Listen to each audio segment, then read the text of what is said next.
Well, hello. I'm Matt. Welcome to the good life. I do a little radio show from my backyard in the Hills Casino. I'm a lucky guy. In fact, I'd say luckier than most. I have lots of friends that I like to call stars. Hey, in fact, there's one now. You probably know Ryan Stiles, Drew Carey Show. Whose line is it anyway? Black Hawk Down? I wasn't in Black Hawk Down, Matt. That wasn't me, okay? What are you doing here? The gate was actually open. I thought I'd take a little jacuzzi-roo. I got company coming over, okay? People that matter, okay? Get up, go.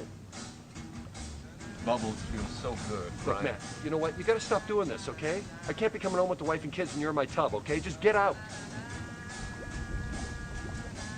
I'm not wearing nothing.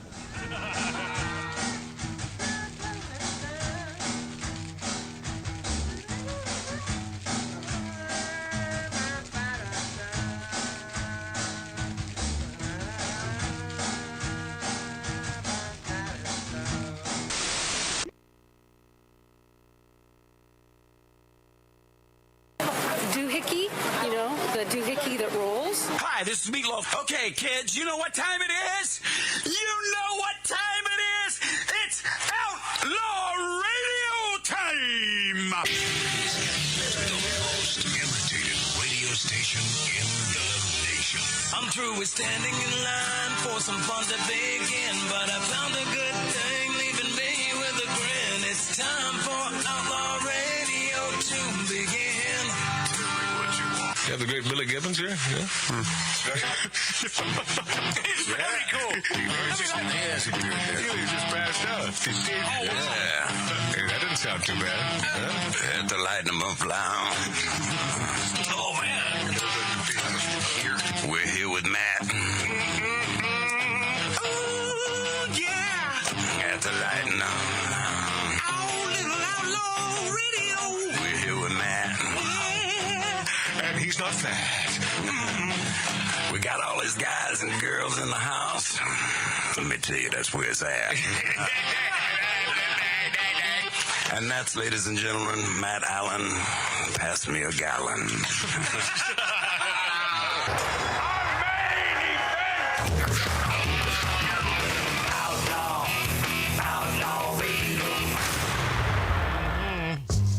Oh, yeah. Hey, welcome, my friends. Welcome, my friendlies, to the big dog of broadcasting on all fours at I-5. Magic Matt's Outlaw Radio on Rumble.com and YouTube and Twitter and on the greatest radio stations throughout the nation. You know who you are. And thank you for doing the right thing and believing in the truth. And that's why you're listening and watching little old Magic Matt's Outlaw Radio. 99 years old, man. You know, we all sort of knew it was just a matter of time. I think you were just talking about it. Yeah, I do, because I love the man so much. Yeah. He was, there was no better audience participation TV guy on the planet. No one. True. No one comes close to the great Bob Barker. Yes, sir. I met him, must have been 24 years ago at the world-famous Magic Castle. Introduced me by my... You know, all my friends are now, they're dying. Because Well, now you have 100-year-old friends. I do. All my friends have always been about 30, 32 years older. And, you know, it's a blessing and a curse. I mean, the blessing is you learn a lot. That's why I like, and not from every older person, but, you know, the ones that I chose to be my friend. A lot of sage advice. And vice versa. Milt Larson, the proprietor and creator of the Magic Castle, who just passed away. And he introduced me to the great Bob Barker, and you talk about an erudite guy, but never talk down to you. So a well-versed in damn near everything, cared about animals. You know, have your cat or your wife spayed or neutered. That's right. Oh yeah, that was Bob Barker on The Price is Right for years. But as a kid, I grew up watching him on Truth or Consequences, which then sort of led me to my friendship with Milt Larson, the owner, proprietor of the Magic Castle, the private club in Hollywood, California. Because he started off as a cue card guy on Truth or Consequences, then a writer, and would do bits on the show. But Bob Barker, affable as hell, and I think that Adam Sandler movie would not have been that Adam Sandler movie without, and even Gilmore, man. Even though it was a few minutes, it made the difference between another pedestal of movie making. The Price is Wrong. The Price is Wrong, Bitch. Bob. Oh God, it was the best. It was the best. And Bob Barker, that shows you what a great sense of humor the man had as well. And he loved his wife so much. And she passed away, must have been over 20 years ago. And I don't think he ever got over that. Well, it's kinda which is apropos- why he died at such a young age, 99 years old, Bob Barker. It's kind of apropos today. It's National Dog Day for him, and that's why all these free adoptions. Oh, They look at they that! mentioned it on the radio. Look at that! That is interesting. Yeah, So for free him. adoptions. Is that just California or? It's Los Angeles County. Well, it's also National Dog Day. Oh, yeah, isn't that National great? Dog Boy, that's great. So Bob Barker died. I wonder if he planned it. I don't know. I wonder if it was suicide. Oh, that would be terrible. That would be bad. He was a God-fearing man. I don't think he would take his own life, but you know, he 99. I mean, we've been seeing pictures of him and some of the rags out there, and not looking so swell. But 99, boy, that's a hell of a run, and still hosting Price is Right into his 80s. So now we have one left. Who's that? That's the guy that went in to see our sister, or she served him. Mastro's Steakhouse. Who's that? Is I just had his name at the tip of my tongue. The game show host. You're talking about Bob Eubanks. Bob Eubanks. Well, He's there still are a alive. couple other, but Bob Eubanks, he is a brilliant, funny, great wit, always great, but different than Bob Barker. Bob Barker was always the common man. Oh yeah. The common man, but yet, you know, when some big ass lady would get up there on stage and want to hug him, it's like he was afraid for his life, and you can tell. It's like, stand back, Bob. God bless you, buddy. Yeah. But I thought he loved dogs. Say what, Mike Z? I thought he loved dogs. He loved dogs. Is that just not the big lady? Is that Mike trying to be funny? All right, Mike, just lay back, my friend. I just got here. You are and he's I not. gotta catch up. I didn't even know the guy was. Well, that's not catching I didn't up, know though. he That's was going still alive. backwards. And Mike Z has not even had barely a sip of his libation, so we'll give him a shot. Hey, we'll give him just a shot. Hey, Bart KOSKO on the show today, the world's premier AI expert. Now, you know my feeling on experts. If you put expert on your business card, that makes you an expert in whatever the hell the topic you want to be an expert. And normally that's true. But this man truly is an expert, and not a woke left guy, a really good dude, a pragmatist who happens to be a libertarian. So, and I say all libertarians welcome to Magic Matt's Outlaw Radio. In fact, if I may be so bold, what you woke left numbskulls, you're invited too. Please, a good debate would be great, but I just find it's never a good debate with you people, because the minute we say something that you don't like, They're going to call HR. well, no, it's more than that. Then all of a sudden we're haters. Yeah. We're haters. Well, we're not haters. See, we're sort of dealing with facts. I think the quote by one of our so-called fans or listeners said, "I hope you guys burn in hell." Yeah, that's what it was. I think that was. Yeah, that's pretty nice. Yeah, that's a nice thing. I'm a conservatarian. Yeah, make sure this week, Tattoo Dave, my tattooed friend who is producing Outlaw Radio, make sure that Mike's mic is up. All right. I found this sort of interesting, and has anyone else gone through this? This came in on my email from Instagram saying, we disabled your account, Magic Matt's Outlaw Radio. Hi, Magic Matt's Outlaw Radio. Your account has been permanently disabled. This is because your account or activity on it doesn't follow our community guidelines. And it's been more than 180 days since we suspended your account. Okay, I never received a suspension over 180 days ago. So this is the first I saw of this. Learn how our community guidelines help keep the Instagram community an authentic. Yeah, isn't that a good one? You don't even use Instagram, do you? Isn't that I'm wondering funny? what you put on there. An authentic and respectful place for people to express themselves. Well, here we go. Here's the other shoe about to drop. I have posted nothing on Magic Matt's Outlaw Radio. I posted a lot myself. But you mean on yours? On mine. Yes. Of course. Okay, what does that have to do with Magic Matt's Outlaw Radio? Which I posted. It's always about Marty. I posted absolutely nothing. Can we lay off the firearms just a little bit today? I mean, just lay it off. Not when it comes to Marty. Nope. Sorry. So let me understand this. So you think that theater of the mind is so grand and so incredible and illustrative for the listeners? What? It's a must. Is it a must? Yep. All right. Okay. But they disabled my account, and I had great plans for my Instagram account, and now since it's disabled permanently, how in the hell would I? See, I really did. I wanted to use Instagram to promote other things. It's a good platform. Well, guess what? Because they didn't like my content, which was zero. Because I didn't follow the community guidelines. What? But it was zero. I promise you, you know that I wouldn't make this up. I posted nothing on Instagram. You don't even know how to use it. Yeah, so therein lies the problem. I know. Yeah, but I look forward to investigating how their community guidelines help keep Instagram authentic and respectful. You should see some of the. I've had Instagram for several years, and you should see some crap that these people post on Instagram. Yeah, well, That's amazing. There's a lot of nasty crap. It's like X-rated. Yes. Yeah. But yet I guess I'm not complaining about that. No, of course not. For the most part, you're correct. Yeah. I'm watching because this, as you know, these platforms, once you start watching them, they'll segue into another thing, and somehow that's AI or that's analytics that sort of works that quotient of where they send you next. And I found myself waking up this morning at about 5:30 to that Scottish dude, Ferguson. What was his first name? Craig? Yeah, Craig Ferguson.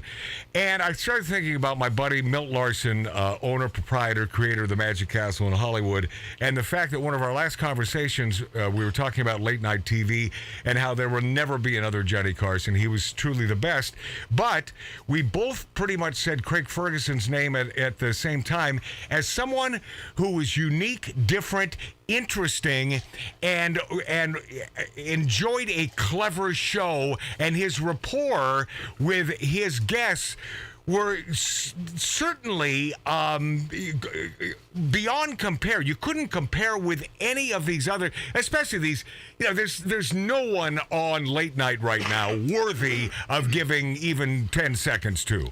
Well, he was over the. I mean, I loved him when he had the hot women on. Yes, it was always. crazy. It's like me with my female clients. But I will tell you, Mike Z, Astro Van Mike, he was so brilliant because he was playful in a way that none of the lovely, gorgeous women on his show ever felt like they were being put down. They loved doing his show. They loved him because his accent turned them on. Oh, they do. The females do love that Scottish accent. I met one of our ex-members of this show. Was the Ryan Stiles? No, it was the voice. Well, Ryan Stiles was in the TV show, the Drew Carey show. I was going to say Drew Barrymore with Craig Ferguson, but the Drew Carey show. Yeah, talking about that. And by the way, who knew Craig Ferguson was so friggin' talented? He's funny. I mean, he was funny in the Drew Carey show, but honest to God, that man has a tremendous amount of talent. And maybe that comes out of the fact that he can't suck down a drink anymore because he's a dyed-in-the-wool alcoholic and he gave up the booze years ago. So maybe he channels all of that lack of booze energy into performance. But I love him for another reason, too. He's the one who decided to pull the plug on that show. He said, enough already. I didn't know that, but he does come off like he doesn't care. He doesn't because that's what I like. Very nonchalant. Yeah, because he really doesn't care. But he was interesting. He had that stupid robot, which at first blush you're going, what is that? What is that? But it's funny, and this is why I'm bringing it up, because he was doing auditions for the voice of the robot. And this one on YouTube that happened to pop up was this Angela Kinsey. Does that ring a bell with anyone? No. Angela Kinsey is she is the actress who played Angela Martin in the sitcom The Office. Remember the cute little blonde gal? Yeah. Who was always sort of very uptight and I know. yeah. Well, she's auditioning to be the voice of the robot on Craig Ferguson. I fell in love with this gal, and it wasn't aesthetically. She's not the hottest, but very cute, diminutive, which is usually my cup of tea in a female. Regardless, I like the diminutive gals. You can beat him up easier and cute. If it comes to that. Okay, I'm not beating up a female. That came from Mike Z. If she attacks you, you can defend yourself. I just want you to know that came from Mike Z. That was not me. No beating up on females unless they're asking for it. Now, here's the thing. Shadow Stevens is what I was going to say, man. Now, obviously, I'm joking about this. What? Shadow Stevens was the MC of the friggin' show. Who cares? Ferguson show. But who cares? Hasn't that train pulled out? I don't care. Shadow Stevens and now Craig Ferguson. Love Shadow, no longer with the show. The show doesn't exist. Let's go back to my point, shall we? This lovely woman is so interesting and quirky, and it was a turn on the way she was auditioning as the voice of the robot. And I have no reason whatsoever for you to check this out, but except that I'd like you to watch this, and you tell me if I'm wrong about this, being a heterosexual male. And females that will tell the truth, I'm sure they'd be the first ones to say, they'd probably call her cute. Oh, yeah, she's very cute, and she is, sort of off the cuff, but clever and really has those improv chops. Are we going to see this? So, no, we're not going to see anything about it. It's up to you if you want. And by the way, don't take time out of your busy schedule during this show, Magic Matt's Outlaw Radio. Wait until much later. But I mentioned this because I did a little research on her. She was married once, and so I read that, and I thought, oh, well, okay, this is possible. Now, she's been married now for the last 8 years, but I'm starting to think, I bet there's something wrong in the old marriage. Whenever you look somebody up, yeah. Whenever you look somebody up, do you ever look them? I have a habit. I'm admitting to this. Mike Z, yeah. I look them up, and then I always, after their name, I type nude. Just to see what pops up. Okay. By the way, Mike Z, creepy. I'm starting. Yeah. I don't know your last name, so I haven't looked you up yet. Oh, dude. Yeah. Okay. Well, you're not going to. I may want to resend my invitation. Yes, of course we all do that, Mike. If it's a hot female, yes, of course we do. I wish I knew who we were even talking about. I never saw The Office. We do, of course we do. But I was in such a rush today, and I was up so early because I had other projects that I had to work on for friggin' hours that that tells you how busy I was, that I was too busy to punch in Angela Kinsey nude. By the way, I couldn't find any of you either. Yes, you won't. Now it's getting creepier. No, not creepier. I never did it. I didn't. No. I don't see. I'm just having fun. See, I don't find that creepy because heterosexual males, of course, they enjoy beautiful females, whether closed or in the nude. Not talking about that. Well, it happened. Said you. No, I understand that, Mart. I think the listener understands that too. I don't know. Is it only that illustrious listener that's following along today? And COVID mandates return to Hollywood. What? Are you ready? Are you ready for this, Tattoo Dave? Oh boy. This is the big old strikeroo. So you've been off the grind for a few months now, Tattoo Dave. Yes. Because you work in the industry, as they say here in town. But they're talking about the fact that COVID mandates have returned to Hollywood boy, this tells you everything you need to know about Lionsgate. Lionsgate now requires employees to mask up, and submit to daily testing. Yep. How about that, huh? There's a new vax out there, too. Oh, yeah. COVID mask mandates are returning to Hollywood, with Lionsgate being the first major studio to reinstate masking and daily testing for its L.A. office workers. So they haven't learned enough. They haven't done their research to know what. And by the way, I got to be careful because I don't want this show to be thrown off off of our YouTube platform, which is easy to procure at Magic Matt's Outlaw Radio. So we'll just call it the Big C and the mask mandates. And I'm not going to say whether it's a fallacy. Listen, I've always felt that if you want to wear a mask, have at it. I mean, be that. At least we know who you are. We know who the dumbbolts happen to be. No question. You know, isn't it better that way? It's like the big racist a-holes who are spouting racism, and they're the nasty ones. You know, if at least we know who you are. Man, I had yesterday morning. That's my brother Mart. I drove through McDonald's, and this guy working the window there. No. He had a mask on, and then he pushed his credit card holder to me, and I said, "What? We're back to this?" Oh no! He goes, "I can't touch your card." Oh boy! I go, "So we are back to this." Oh. I can't touch your card, sir. I'm telling you, overnight, man. And Matt called it. Well, I've been.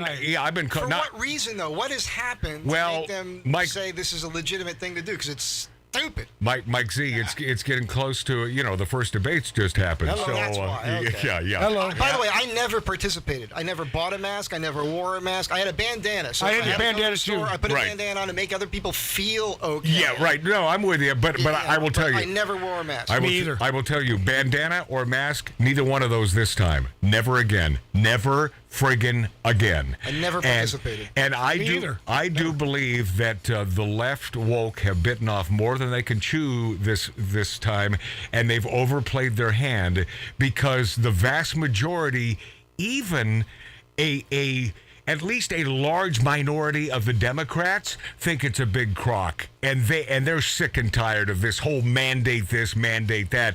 We're talking about a lot of believe it or not, a lot of fine Democrats who don't understand that their party left them, and I feel, I don't know if it's sorry for them, but it's like, come on, man, come on, lady, that party is gone, and it's unfortunate because at least for many years you had a choice. But if you grew up the way I grew up as a kid, my teachers, even back then, they were indoctrinating. When I was in first and second grade, it was Republicans bad, Democrats good. That's the way I was brought up. My parents were Democrats. And then something in my early 20s, I guess I became cognizant of the facts, and I did a little research, and I realized that, well, there are an equal number of bad Republicans as there are Democrats, but philosophically, I am certainly not the new woke Democrat. We are not woke. I think I can speak for all of us. Every one of us. On this show. None of us on this show are woke, meaning that we don't kowtow to the BS and to that tiny fraction, that tiny fraction, as far as the LGBTQIA, EIEIO, it's a ridiculous notion that we are haters because I don't support the issue. I support everyone doing what feels good to them as long as you're not hurting anyone else. Period. How difficult can that be? But when this tiny fraction keeps shoving this crap down our throat and indoctrinating our kids, and I got some stuff I'm going to get to that will just burn your ass. And by the things happening in school, Mark, it's not a lie. No, I know. These friggin' story hours with the drag queens. Do your drag queen thing for 18 and above. Those who are of age. If you want to see it, there are some fine drag queen performers in Vegas. That Cher guy. I think there's some here in the Valley. Yes, I mean, excellent. But you don't do it for 4-year-olds. And as I mentioned before, if it's not about indoctrination, then why, oh why, you drag queens, why, oh why, are you not performing for free, as you do for the kids, for free, for the old folks' homes? Why? Why, if it's not about indoctrination? All right, lot to get to. Plus Bart KOSKO on the show, the AI expert, and this Compass agent. And Compass, by the way, is a realtor. You're not going to believe this story next. Like the legend of the Phoenix, all ends with beginnings. What keeps the planet spinning? The force from the beginning. We've come too far to give up. Ooh.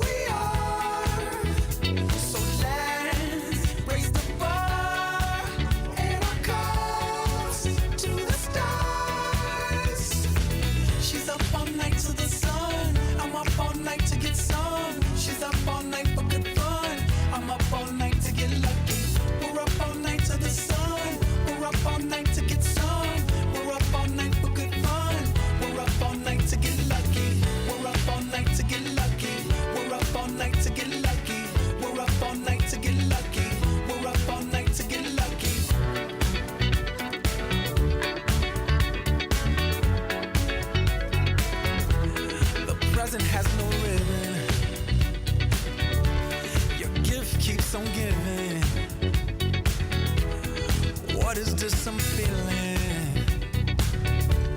If you wanna leave, I'm with it. We've come too far to give up who we are. So let's raise the bar and our cups to the stars. She's up all night to the sun. I'm up all night to get some. She's up all night for good fun. I'm up all night to get lucky. We're up all night to the sun. Ladies and gentlemen, you're listening to Outlaw Radio. The staccato hoofbeats of a golden palomino, carrying a man who fights wherever justice needs a champion. Magic Matt Allen.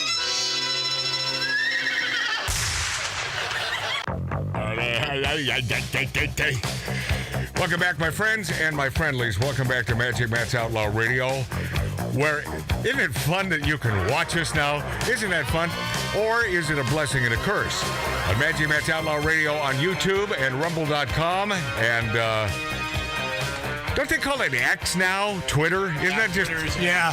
Whatever. I don't know why. You know, it changes from day to day. Have you ever used... I've never even used Twitter. I have never. I don't know. It doesn't work for me. Maybe because... we don't like change. Nah, I don't like change, and I really don't know what the hell I'm doing. We're all here. The gang is here in this. You're still pulling it off. Oh, thank you. I think that was a nod of approval from our Astro Van Demon, Mike Z. So the mask mandates returning to Hollywood and, coming to a town near you. But I'm not certain if they will be able to do this full frontal lobotomy. Yeah, this time because I believe these folks have overplayed their hand. But, yeah, you know what the thing is, Matt? But get on your mic there, Tattoo Dave. You know what the thing is why now when there's nobody in the damn studio? Mm-hmm. Nobody's working. Well, that's true. Yeah, maybe that's why. I don't know. Maybe they're just taking a stand. Who friggin' knows? But this sort of relates because this man, unfortunately, is one of those sheeple out there. And I always loved him as Sulu on Star Trek, but he proves time and time again to be such an asshat. Oh, my. George Takei compares GOP opposition to transgender procedures for children to Japanese-American internment during World War II. Can't you see the parallel there? I know. Like, what is... Anything to remain relevant. Yeah, I think it's more than that with this guy. Being a gay guy, I think he might be that screwed up that he really believes in. Oh, Mike I think Z. he is. Yeah, I do. Yeah, because George Takei, Tattoo Dave, George Takei, Sulu. Oh, my. Mark thinks he does a great impression. That's the funniest part. It's not bad. No, Mark's impression of George Takei. Savory. Actor George Takei Sulu has compared GOP opposition to transgender medical procedures for children to the internment of Japanese Americans. Okay, I'm trying to see the resemblance between the two. I mean, anyone? No. What? No. Am I missing something here? Nope. Yeah, okay, so then let me go with my first thought, which is it's one of the stupidest statements I've ever heard in my life. Yeah. Oh my, what a dummy. Let's go with that. George, please stop talking. Let us just think you're a dummy. Shut up. Could you do that, Sulu? I think we already do. Yeah, you were a good Sulu. Not just He was a good Sulu. He was the best Sulu. Can't imagine anyone else doing it. We do have an expert on the subject of AI. His name is Bart KOSKO. Man, I want to ask him about the author of Fuzzy Thinking. Well, he'll be here today. Yeah, no, because the movie that is being released September, and it's the first big motion picture about this topic and about this thing. It looks interesting, though, the movie does. It looks like it might be kind of cool, but I think it's just the start of these movies that are going to be happening this way. AI giants are training chatbots using books written by authors like Stephen King. And so now Stephen King and others of his ilk are finding themselves at the center of a debate on the ethical use of copyrighted materials in training advanced AI models. Others have filed a lawsuit claiming Facebook, now known as Meta, but no one calls it Meta. It's still Facebook to us old fogies, because none of the kids use it these days. No, it's for the old fogies. It is, yeah. Facebook. Oh, that's proud old fogies. Oh, what was the first one? That's 20 years ago. Oh, the first one, MySpace. MySpace, yeah. Yeah, And by the way, that's gone. Hey, who was it? Because I could blog there. Who was the big? I think wasn't he a big rock star that invested millions of dollars in that? Oh, it was one of these. I think from one of the boy groups who became a superstar in music, and I think that he was sold a bill of goods and put in like $10 million into the new MySpace. Oh, that poor dude. Oh, you know what? Yeah, I think it was Justin Bieber. Yeah, something like that. It was Justin or Timberlake. It was one of those guys. Yeah, Bieber wasn't around then. Yeah, but I can't imagine. It's still in existence. Tattoo Dave. MySpace is still there. No, I'm saying Bieber was. No one uses it. Right. Yeah, and it was Justin Timberlake. Yeah. Oh, it was. Yeah. And I can't imagine because Timberlake, he's always so smart guy. $35 million. Is that right, Dave? Yes, sir. $35 million down a rat hole. Which is nothing to him, but it doesn't matter. Hey, Mart, $35 million is a lot of money even to a billionaire. Actually, what it says is in June of 2011. Get on the mic there, Dave. I don't know why Go ahead. In June 2011, Pacific Media Group and Justin Timberlake jointly purchased the company for 35. Yeah, okay, so who knows how much Timberlake, and maybe it was more lending his name to the project. All right. Yeah, that makes sense. Get more investors. Yeah, of course, because I never thought of Timberlake as a dumb guy. I think he's a pretty smart dude. Pretty smart guy. Yeah. He's not aging well. Really? Oh, I haven't seen him recently, Mike Z. I just watched a trailer for a film. I can't remember the name of it. I'm sorry. And he's a good little actor too. He's a great actor. Yeah. I actually like the guy. He seems like a good actor. Me too. He's aging funny in a funny way. So something's going on. So you're saying maybe he's had that weird Beverly Hills. Something weird is going on there. He's got a doctor. Hey, isn't he too young to be going through that crap now? You would think. One would think. Isn't he still in his 30s? He may be in his... No, he's in his 40s. Oh, is 40s, he? Yeah. Okay, so he's probably seeing some lines. But look at us. We're in our 50s, 60s, and in C.G. Boyer's case, 80s, and we're not doing it. No, well, I don't have any... Well, knock on wood. I don't want to jinx myself. Compass agent says she was axed for speaking out at a school board, and I was debating whether to play this or not, and I've decided to play this because I think it's worthy of your time. California mom says she was fired for objecting to school's gender lessons. Her name is Janet Robertson.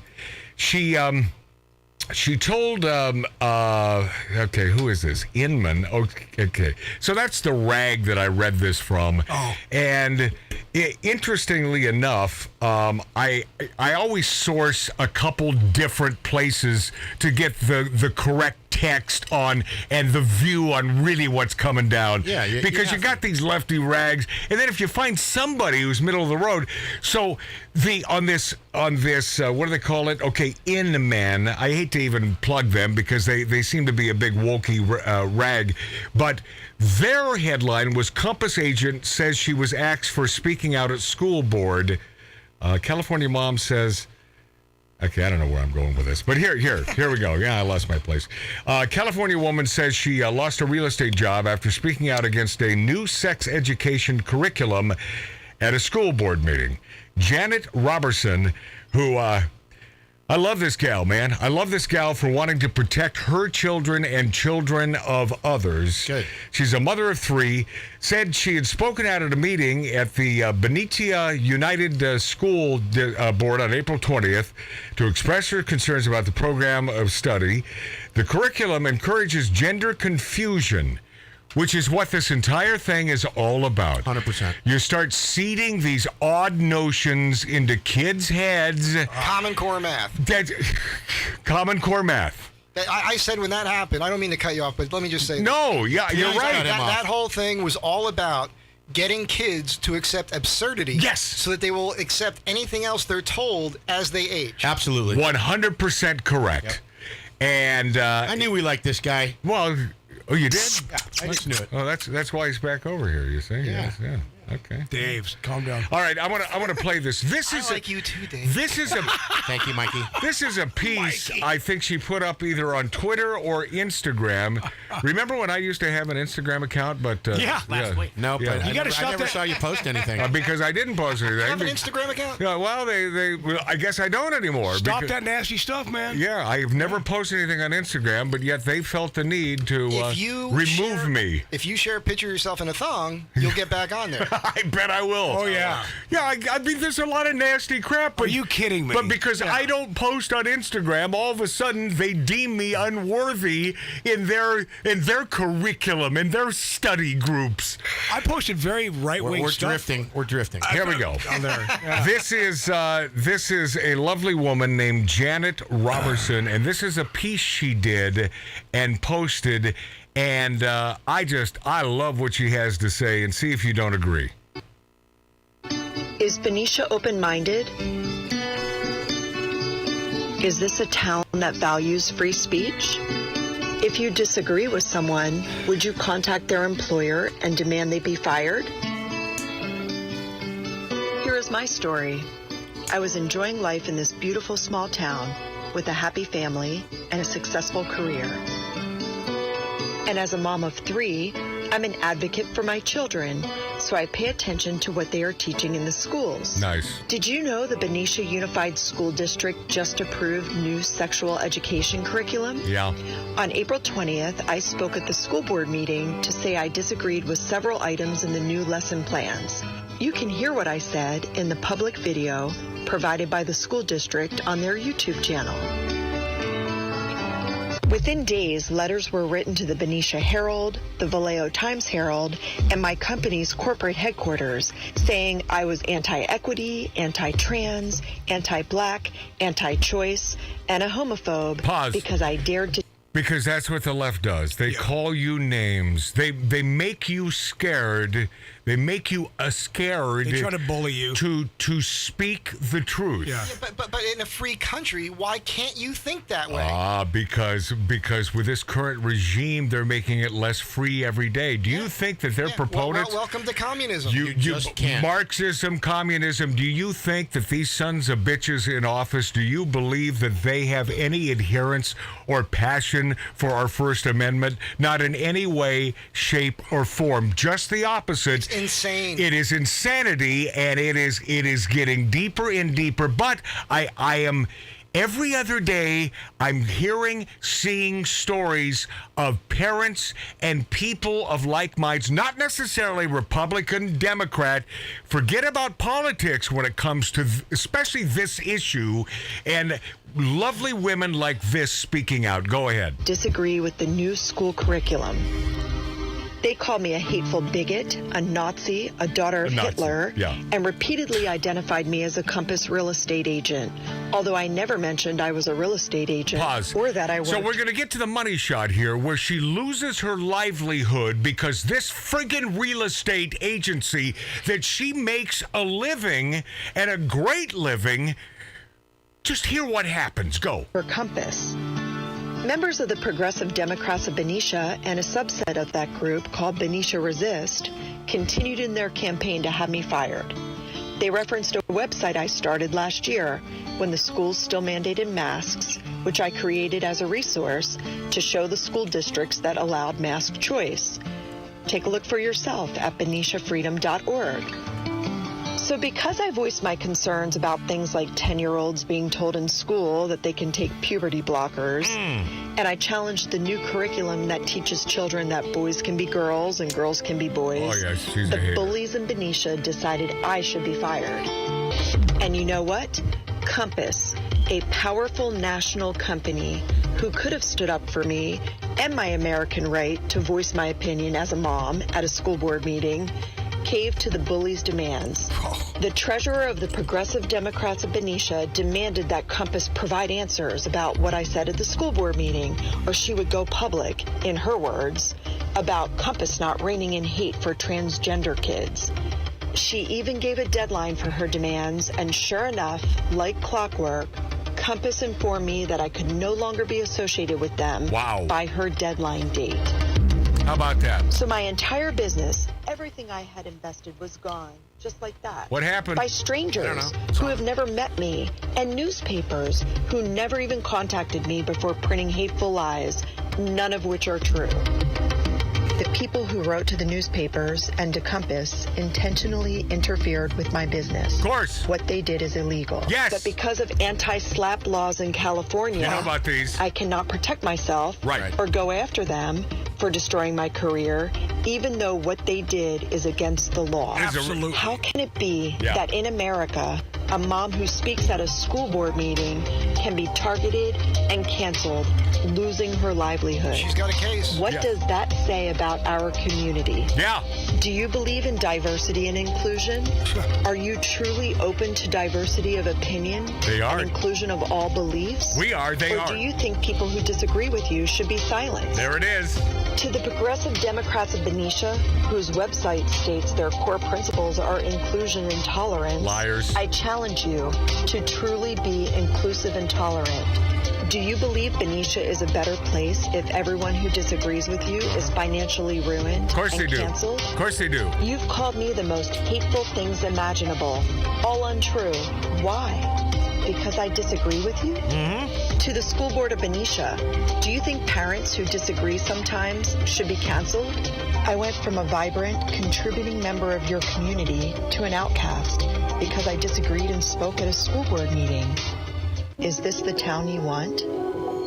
If concerned parents can be labeled... All right, so that's Janet Robertson. By my saying all right, that would mean get rid of her. And disgusting. You know, it is disgusting what's going down. This is status quo these days. And God bless mothers like a Janet Robertson who cares about their children. And it's truly not a political issue because I'm not certain she went on record saying she's Republican, Democrat. It's not about that. It's it's a common sense issue. We'll be this after back. A lot to get to, including the #1 expert on AI on this show in this 1876 Virginia City, Nevada style bar.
wannabes, and people who just want to hear themselves talk. The demons of decadence, smoking, drinking, and interrupting. Live from an 1876 Virginia City, Nevada-style bar, this is Magic Matt Allen, Outlaw Radio.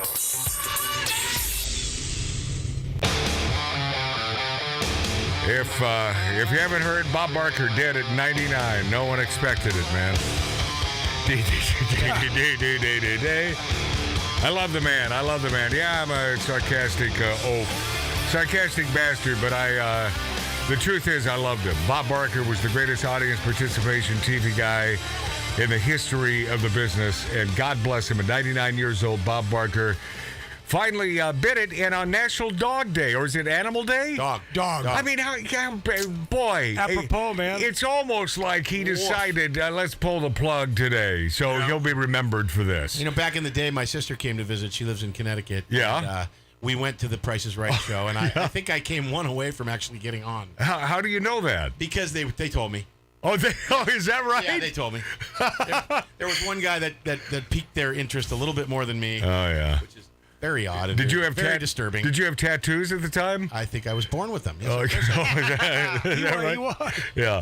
Hey, the other night, I am hanging with my buddy Cyrus Nowrasteh, one of the great directors here in Hollywood, who's not afraid to speak the truth, who is not afraid to do the right thing when it comes to filmmaking. And so, no, the woke left, not big fans. Hey, Mark, could you just move the curtain just a little bit more and do your little dance?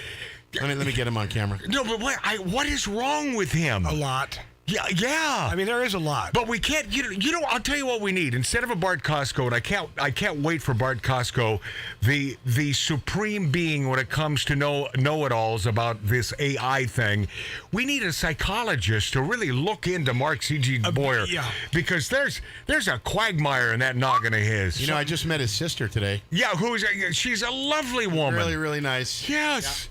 Yeah, doesn't suffer from that Markism. That annoyance factor that Mark C.G. Boyer. Well, is that the one who was asking us for directions, Dave, out there? Yes, it was. Oh. Okay. Well, yeah, but was she being annoying? No. But kind of. No, I will tell you this, Mark C.G. Boyer, and it's only those who happen to be watching us, Magic Matt's Outlaw Radio on YouTube and rumble.com, that saw Mark, and he can't wait 2 seconds, but he has to flip the curtain back. It's a black curtain behind our guests, and it's. I think it's about wanting me to talk about him. I think so. And I fall. See that? Gotta stay relevant. And I fall into his friggin' trap. So who's the dummy here? All right, my hand is in the air. Matt, I'm calling Billy Dilly HR. Let me get to this because we got to go to break here in a second, and I got a lot to get to. Cyrus Nowrasteh having a stogie with that lovely man. I love him dearly. He's talking about Sound of Freedom because you know Caviezel is a buddy of his, and he came up with another movie he wants Caviezel in, which I cannot in any way, shape, or form talk about, but it's a brilliant idea.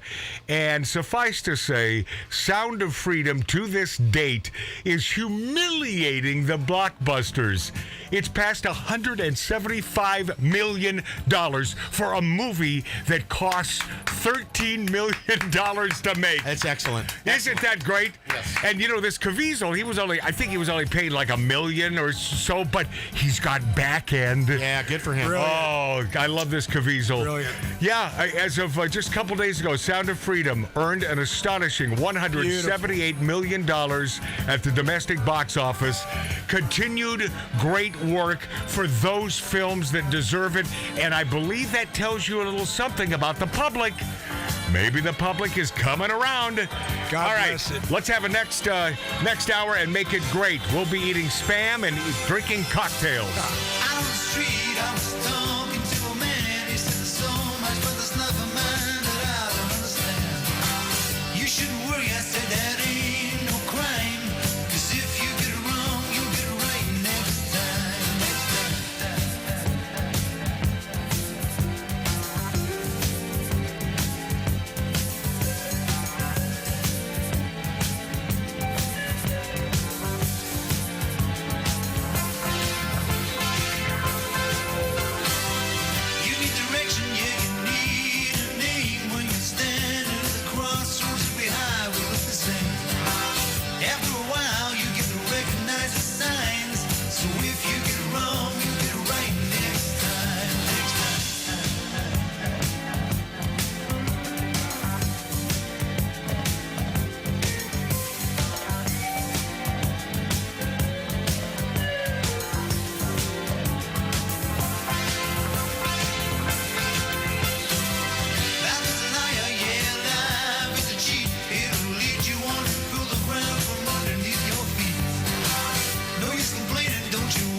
sea that rolls. Hi, this is Meatloaf. Okay, kids, you know what time it is?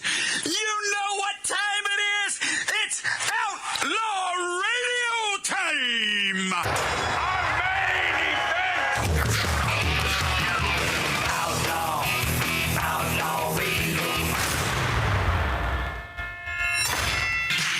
Hi, this is Sean Young on Outlaw Radio. Hey, this is Shelley Berman on Outlaw Radio. Listen, come on, listen to me or listen to Matt. If you like being bored, it's great for you. It's Robert Hayes. I'm here on Outlaw Radio with Magic Matt, a.k.a. The Weasel. We are here to drink. We're here to smoke. We're here to interrupt. You may drink. You may smoke. You may interrupt, but I'm here to... Live from the Lighten Up Lounge, this is Dom DeLuise saying, this is Outlaw Radio. Hi, this is Chuck Woolery at Lighten Up Lounge on Outlaw Radio. There's lots of fun, guys. Be back, 2 and 2. Hi, this is Gilbert Gottfried, and you're listening to Outlaw Radio, where we smoke, we drink, and occasionally we bother people who look old and weak. Hi, this is Rick Dees with Magic Matt, a.k.a. Mr. Cigar, in the Lighten Up Lounge. We drink, we smoke, we interrupt.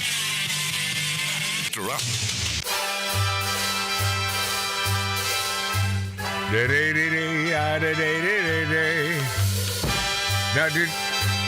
are you saying that literally, Mike Z? You were on the Love Connection? I was, yes. You were on that game show? Yeah. Yeah, with Chuck Woolery, 2 and 2. No As a matter of fact, it was such a good show. Yeah. They did a Friday, Monday. They did a 2-part episode. Wow. You mean with you on the show? Yeah. Does that mean you won the Love Connection? Yeah. Got the girl, went on the date. The whole thing. Did you? Yeah. So it was crazy, man. What was the date like? What was it? The dude? What was the date like? You want to hear about it? It was awesome. It was. That's why I asked you. Yeah. She was really cute. And where did they send you? We got the pic. She had never seen. This is a funny story. Yeah. She'd never seen. We wanted to see the Rocky Horror Picture Show. The what? The what? Rocky Horror Picture Show. Yeah. And so there was the New Art on Santa Monica Boulevard, right? Still there, man. Okay, so she picks it. She sets the whole thing up. Yeah. She comes to me. We get my car. We drive. We get a little lit, before we go. What was the wrong night? Oh no! And on the marquee it says M3D, Yeah. and it says the Rocky Horror Picture Show. All right. So we walk in. Hmm? It's a 3D porno movie. No friggin' way. Yeah. So I look at her and I go, well, you want to watch it? So no.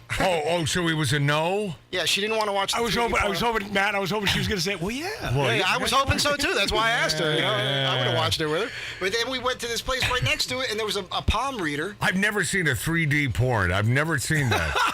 You need to. By the way, I'd be afraid of getting Well, yeah. It's not 3D like stuff comes at you. No, it would hurt. Yeah. I don't want to. I don't want. That would be funny though to hire somebody. Maybe I don't want that. Maybe I don't want that. Surround sound, like the end scene of Bachelor Party. So instead of the movie, what'd you do? Next door was a palm reader. Oh, please. And they were ethnic people from some other country. Right. And she wanted to get her palm read. We go in, and this is the craziest thing. I'm going to try to clean it up a little bit. But this lady comes out. She's got a denim skirt on with the flies down. Oh, no. She's got a belly. The only thing holding her boobs up is her belly. All right. She's got a glass top table. It's like the front of her house. It's like a front room of her house. Well, she's a gypsy. She's a gypsy. She's a gypsy. The whole time she's trying to do this, her kids are running out, and they're going underneath the table, and they're playing, and they're running through. So it's a professional palm reading establishment. I literally cut her off, and I asked where the cameras were. I thought there was a hidden camera somewhere because there's no way this could be legit. Right. Like, it couldn't be professional. She asked me to leave. And you're saying the zipper on her denim skirt was down. Undone. All right. But she kicks me out. Hold on, Mike Z. Yeah. So she asked you to leave at what point? What did you say that offended her so? When I said to her, I said, this is ridiculous. Are there cameras in here? Okay. Because there's no way this is a professional setup. Ooh, yeah. So she asked me to leave. Yeah. And the girl I was with stayed to get the reading. Oh, no. I would have left her there. Oh, it gets better because when she comes out, she was told that there's a man in her life here we go. with dark hair. Uh-huh. And Did you have dark hair at the time? Yeah, at the time. Okay. Okay. I forget what I look like. Yeah, go Mike. Yeah, at the time I had dark hair. Yeah. And she basically described me, And she said there's negative energy with this man. Of course. Oh, no kidding. But if you were to come to me once a week.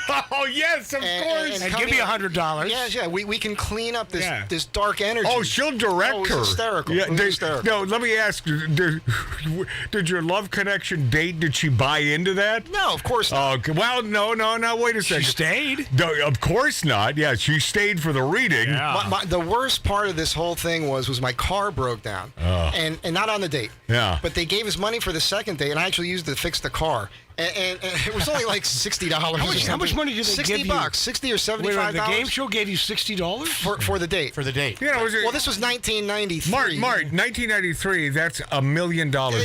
It's at least $350. Yeah, 30 years ago. Yeah, crazy. I'd like to find that girl. Actually, Probably she was adorable. She was adorable, but that's Her name was Kimberly. Something tells me Mike Z, Astro Van Z, that was the first and last time you ever saw her. Right. No, we actually did get together again. You did? Yeah, we watched, what was the Bogart movie? Hold on, were you a stalker? Were you on the phone with this broad because you thought she was so hot? She was calling me. Actually, if you watched the, I wish we could find the video of it. Yeah. If maybe you have a connection. Okay, well, you mean a love connection. Be back 2 and 2. I think we're all having a love connection right now. Yeah, well, we'll check it out. Chuck was our friend on this show. Every weekend he'd be over. Is that right? He was super cool. Nah, he's a really nice guy. He's a good dude, man, and he got the hell out of L.A. about 10, 12 years ago. Yeah, he's... do you remember those? It's not timeshares, but he was selling. He's still doing it, infomercial stuff. Yeah, he's out hawking these homes on a lake in where did Tony Orlando have his theater and Jim Stafford? I can never think of. It's Midwest. It's. It starts with a B. Come on, help me here. God, geez, we got 5 guys here and nobody can help me. Well, it's Midwest and Branson, Missouri. There you go. You know, I was going to say Missouri. That's my problem with asking for help. I usually have to help myself. It's like my agents, theatrical agents in my life. I always had to get the gig and then give them 10%. Yep. I want to raise. So Branson, Missouri, and I believe that's where he's hawking these things. And I don't mean hawking in a detrimental manner, but I think they gave him a house. So he said, "Yeah, I'm out of L.A. I got a house to live in, and they're paying me to do these commercials." He's no dummy, and he's a good dude, man. And he's a good guitar player, man. Yeah. He used to come over and jam with me. And he's a God-fearing dude, man. Yeah. No, I like him. That's awesome. I like old Chuckster. I was just thinking, can we get him back over here? But no, so we get requests all the time. They would like to be guests on the show, but they want to do a Zoom thing. Now, it's not completely out of the question, depending on the caliber of the guest. But there are some guests that you would know that I've said, nah. I want you in here for the vibe. I want you to smoke cigars. Even Bart KOSKO today, author of Fuzzy Thinking, the one and only expert on AI. I'm telling you, you're going to want to stick with us because this guy is not boring, and you can hold me to that, because you'd think a guy that has so much going on in that noggin of his would be a geeky, boring guy. He's not. He has a great sense of humor, and he smokes cigars with us, and that's why I had to have him here. But his publicist called me a couple days ago and said, well, he's got a 60-mile drive, and it's like, we've been through this. We were through this a month ago. He already agreed to be here, and I want him here because he will smoke a cigar with us. Is his publicist coming? So, no. I keep away. Keep away. Oh, by the way, his publicist, she's hawking me on another author. She's a book publicist and an author publicist. And so she brought up this other guy. And at first I thought, I don't really want a bunch of lefties on this show. And I probably should do. Have more. That's where I'm heading, Mike. But she said, well, he's got some odd political beliefs. Now, this is a publicist saying this to me. Odd to her. So I said, is that right? So he's a big lefty? And I knew what I was doing by saying that. Yeah. And she said, oh, no, the other way. Whoa. Right? Wait, but Tattoo Dave, our producer, that's the way these people are in Hollywood. They all assume that if you're in showbiz, you're on the left. Right. So what'd you say? Bring him on. That's why. And I said, libertarians welcome here. And he's a libertarian. There we go. Welcome here. He can drive with Bart and shave half the gas. Well, that's right. Bart's coming today. By the way, if you get an Astro van, you can take this show on the road. Yeah. We can make a little bar inside the back of the Astro van. I got to tell you, and when you talk about this, he's telling the truth. Yeah, because of course. This is the maven of Astro van reconfiguring and fixing on making these Astro vans so you can go in the naughtiest, nastiest areas of the desert. He was working on it today before he came over here. I love it. Almost didn't make it. But that's Mike Z. Now, speaking of disturbed visitors, and you can watch this video, and maybe you already have, shows men dressed in drag greeting children at Disney's Princess Makeover Boutique. Seen it. Well, this is disgusting. Is this a new edition of this? Yeah. Oh, boy. Yeah, there are a couple guys with beards dressed as women now. I guess I'm going to have to start watching this. It's disgusting, Disney, Mike. It is. It appears Disney is still assigning grown men dressed in skirts and dresses as greeters for children. Bearded up. At its Disneyland Bibbidi Bobbidi Boutique attraction, where little girls are treated to a princess makeover. Just a couple days ago, I mean literally a day or two ago, the indispensable libs of TikTok posted a pair of images from visitors to Disneyland in Florida that shows two burly men. Now, I know this is true because I watched it. One rotund and bearded, wearing dresses and greeting small children and their guests and their parents. So it's Florida, so isn't that Disney World? Yeah, so it's not the first time social media erupted, these facial hair sporting men in dresses, because we reported on this a few months ago with I'm buying a dress. that imbecile looking dude at the same sort of thing, but I believe that was here in town. It was here in Anaheim. Another video also went viral in May for showing a mustachioed man, I think that's the one, That's in the a one dress, taking down the names of little girls to be scheduled for the princess makeovers. In the video, the mustachioed employee going by the name Nick tells kids he is a fairy godmother's apprentice. Oh. Yeah, he's seen wearing a dress and what appears to be heavy women's makeup. These poor kids, man, let them be kids, let them be children. And is there another word for this other than indoctrination? But the thing is, Matt, it's Disneyland and they're Disney trying World, to make it normal, Tattoo Dave. but It's they're about designed normal for kids, so they're just the biggest players in this indoctrination. Dave? No, they're bad. correct. They're bad people. They're 100% correct. They're very bad They're people. evil people. Yes, they I are. just heard that over 50% of the people who are arrested for sexual assault Yeah. are men, are saying that they're now transgender and going into the female prison. Well, isn't that an easy thing to do? Wouldn't that be the thing to do? I would do it. I would too. Disney. I got the legs for it. Listen, I wasn't always a law abider back in the day. Yeah. And I did have to. You know what? I'll tell you what, Dave. Looking at you, I just can't imagine that. And it wasn't what you think. I mean, it Bar was a fights? DUI. It was a DUI, and it was a long, endless story, which I won't get into. But I do remember being in there that they segregated those that were gay. Were gay. Right. Yeah. Yes. Yeah. And even back then, I mean, we're talking 35 years ago. Yeah. Even back then, they were dressing and acting like women. Yep. And they had different uniforms or whatever you want to call them. Right. And they were in a completely different location. By the way, if you're locked up in the big house, that's probably the way to go. Say you're gay. Well, that's the other. That's the well, flip side yeah, of the coin. but You damn well better be then. Yeah. I was just gonna say, Mike, there is a downside there. Here's my pocket. Grab it. Oh no. Mm-hmm.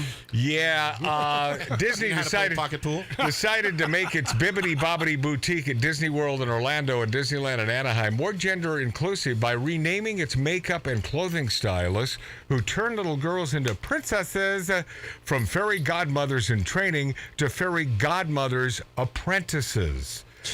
You see, Disney's been working overtime to infuse this radical transgender and LGBTQIA, E-I-E-I-O, and on this farm there was an LGBTQO agenda. Drink something, Matt. No, that's COVID. Say princess. I get COVID 2-3 times a week. Yep. But these a-holes, these evil sons of bitches at Disneyland They're throwing it into everything it does for children, grooming them for the gay agenda in movies, TV shows, at the company's theme parks. See, we're dealing with an entertainment giant, and they've even gone so far as to remove Ladies and Gentlemen from its public address system because it isn't inclusive enough. That's Disneyland. Aren't they losing money? I wouldn't. Yeah, well, they have to be losing money. Their movies are losing big time, and the last I heard, their parks are losing money. Yes. Or let me put it this way. I bet they're not losing money. They're making less than they have been in recent years. Yeah. But, man, what sons of bitches. Who let El Diablo take over Disneyland? Yeah, guess what? It is the devil. You know Walt Disney is spinning in his friggin' file cabinet.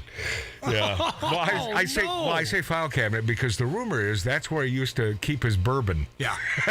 Yeah. And, that man knew how to party. Well, a couple of guys who were close to him told us a little bit about that, too. Well, the one guy still alive. He enjoyed it. And what is so wrong with that? Here is a man that made magic happen. Yes. When everyone told him, Walt, you're going to lose your ass if you put your own money into this, and your investors are going to lose as well. A what? Animatronics in a big park? Yeah, what a stupid idea. And look at what happened, because you have to know in your gut, and this goes for everyone listening and watching Magic Matt's Outlaw Radio on YouTube, on Rumble.com, and the greatest radio stations in America. You're such a pro. You have to know it in your gut. Is this a good idea? And then if you know it in your gut and you have the sense, never take the answer no. God bless that. Never take no for an answer. You put the hammer down, do what you must do without hurting other people or screwing people over. That's always been my problem, because I have witnessed folks in the business, certainly in showbiz, who have no problem screwing people over to get there, and then they do get ahead. I thought that years ago, if my back is against the wall, I could do that. I could do anything. And then one day my back was against the wall, and I realized you can't do it. I simply.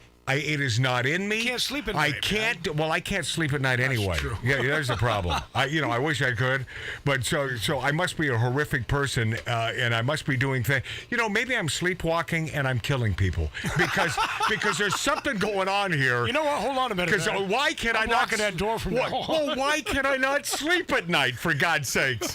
What is the big problem here? Hey, man, is that true? I'm a good person. I can't sleep. He doesn't sleep. He does not sleep. It's a bitch. They say Trump only sleeps like 4 hours a night. Well, there you go. There's the comparison. My friends, Magic Matt here, Magic Matt's Outlaw Radio. Your next president. Are you throwing your hat in? Oh, yeah. Well, yeah. Hey, by the way. You guys as good of a chance as anybody else. By the way, I would have absolutely no problem. And, I haven't mentioned a damn thing about the debates. Let's just say that Salami, I thought, did a good job. The governor of Florida, DeSantis, he did a very good job. Why? Because he just sort of stayed out of the rhetoric. And he, more than anything, he was straight on about his accomplishments. Here's what I have done, and that's important. That is. And that's where Trump absolutely is. Trump, can do the same thing. This is what I did when I was president. Were you not a little bit better then? For God's sake, all races, creeds, colors. Yep. And we're going to get to these. Oh, these friggin' a-holes. They're right over there. I'm pointing for those of you watching us. It's 12 miles that way where those miscreants in Hollywood live, and they are incredibly gleeful. They are so happy about the newest booking of President Trump. And wasn't that the greatest mugshot? Oh, God, I was just going to ask you that. He purposely did that. Oh, of course he did. Of course. Trump said, he looks like an evil villain. He said, you want a villain? Here. This is a villain. He looks like he's straight out of a Batman movie. Yeah, this guy, I will tell you this. We need him in there. He's the front runner. Now, Matt, what's the misnomer with these people some of these what? dummies, they go, well, now that he's been, they booked him and everything, he cannot run for president. I said, you're wrong. You know, Martin, He could be president and be in jail. Yeah, and it's He true. might be. He'll never spend a day in But jail. I would never call them dummies. They're misinformed, and I recommend that you do your research on these things. Until you speak. I have to ask you something. Yeah, Mike Z. The Vivek guy. What guy? Vivek.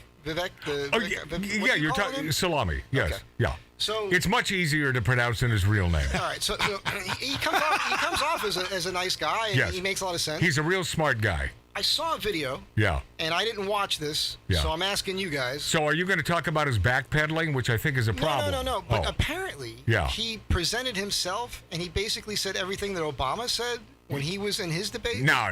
Is that not true? No, he didn't. What you're hearing is the big fat schlub known as Christie from New Jersey. That was that anomaly guy. Who hasn't done a damn thing. I mean, who hasn't done the guy is you want to learn what rhino means? Look in the dictionary. He's just doing that to raise money for himself. He knows he can't get anywhere. There's a picture. There's a bunch of guys Chris up there Christie. just making Of course.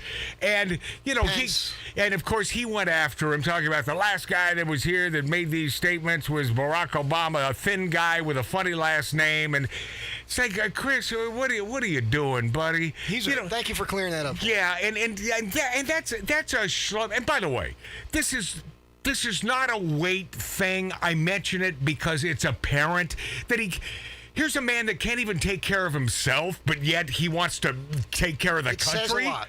I mean, come on, man. Yeah. Lay off the carbs, all right? Just put the fork down for a minute, bro. Put the fork down, and self-control. Hey, I'd be worried about the dude having a heart attack. Now I can hear the 1 or 2%ers out there that are listening and are watching us right now, saying, and they're on the other side. Well, Matt, Trump is no thin guy compared to Chris Christie. This man is svelte. Trump is svelte. You know, they did say when he weighed when they did his mugshot, he's 6'3", 217. Is that right? Well, I think that's what he said he was. Oh, okay. Oh, yeah. But still, I mean... See? The left woke Hollywood. You're right. Yeah, He's they a liar. made it all about that. He's a liar. Trump's a liar. He lied about his weight. He was actually an athlete. He did 6 years in a military school.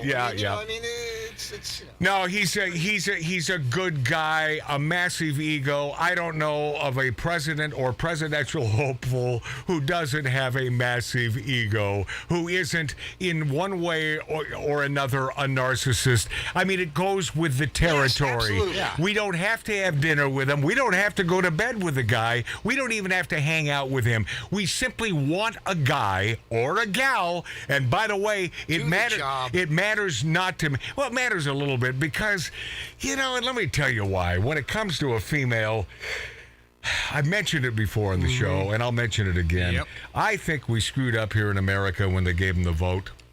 Oh, did you hear the booze? Oh, the booze came from my neighbors. The booze came all the way from a block away. Boo, man. No way. Here's the thing.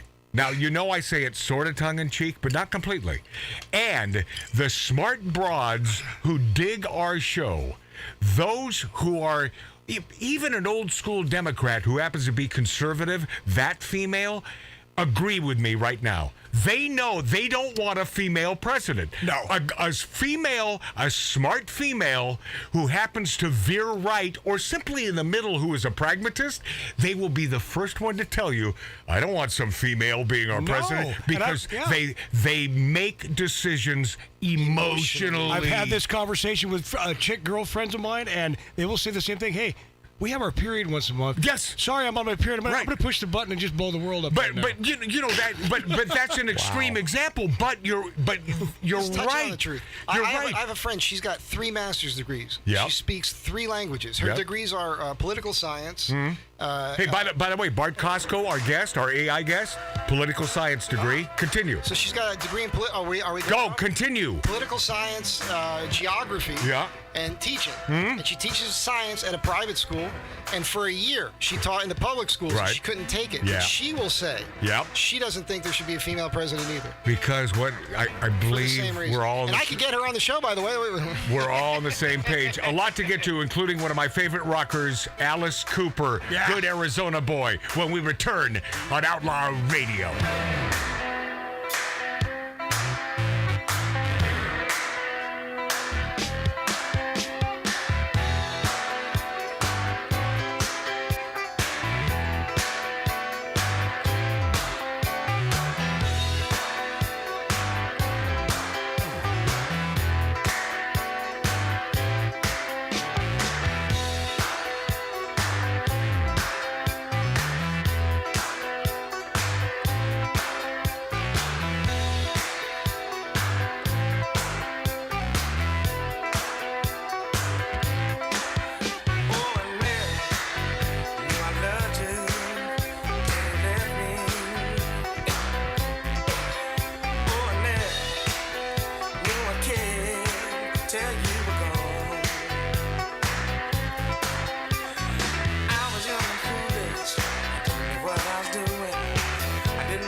bomb on me, baby. You dropped the bomb on me. You dropped the bomb on me, baby. You dropped the bomb on me, baby. You dropped the bomb on me.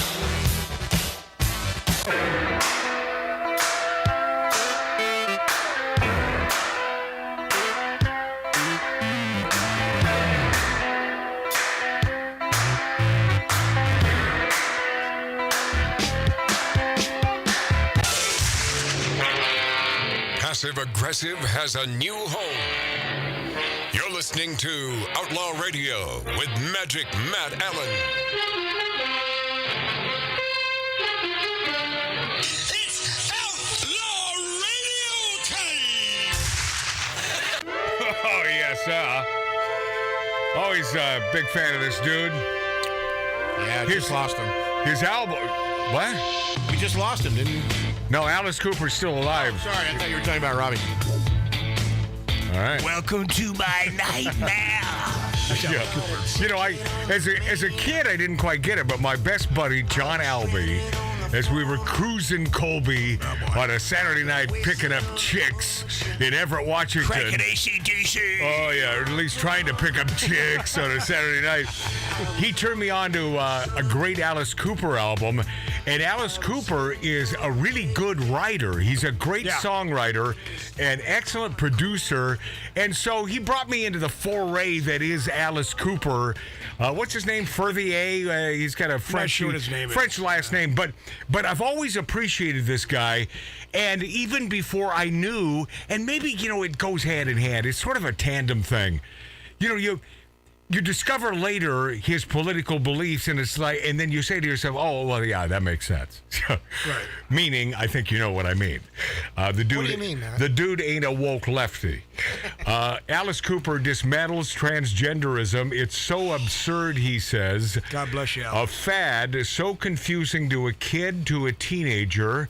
Rock legend Alice Cooper, who this guy pioneered performative gender bending on stage. I mean, he was dressing up and the whole thing. School's out for summer. All right, who doesn't know that song? I know. He believes the generation's woke obsession with transgenderism is a fad that has gotten so out of control that it is now laughable. Love this Alice Cooper. He took particular issue with gender transitions for children in an overview this week with, I guess, some publication or audio thing called Stereo Gum, which I sort of like that name. I'm understanding there are cases of transgender. As we discuss on this show, of course, there are legitimate cases.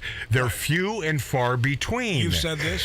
But I'm afraid that it's also a fad, and I'm afraid there are a lot of people claiming to be this just because they want to be that, he said.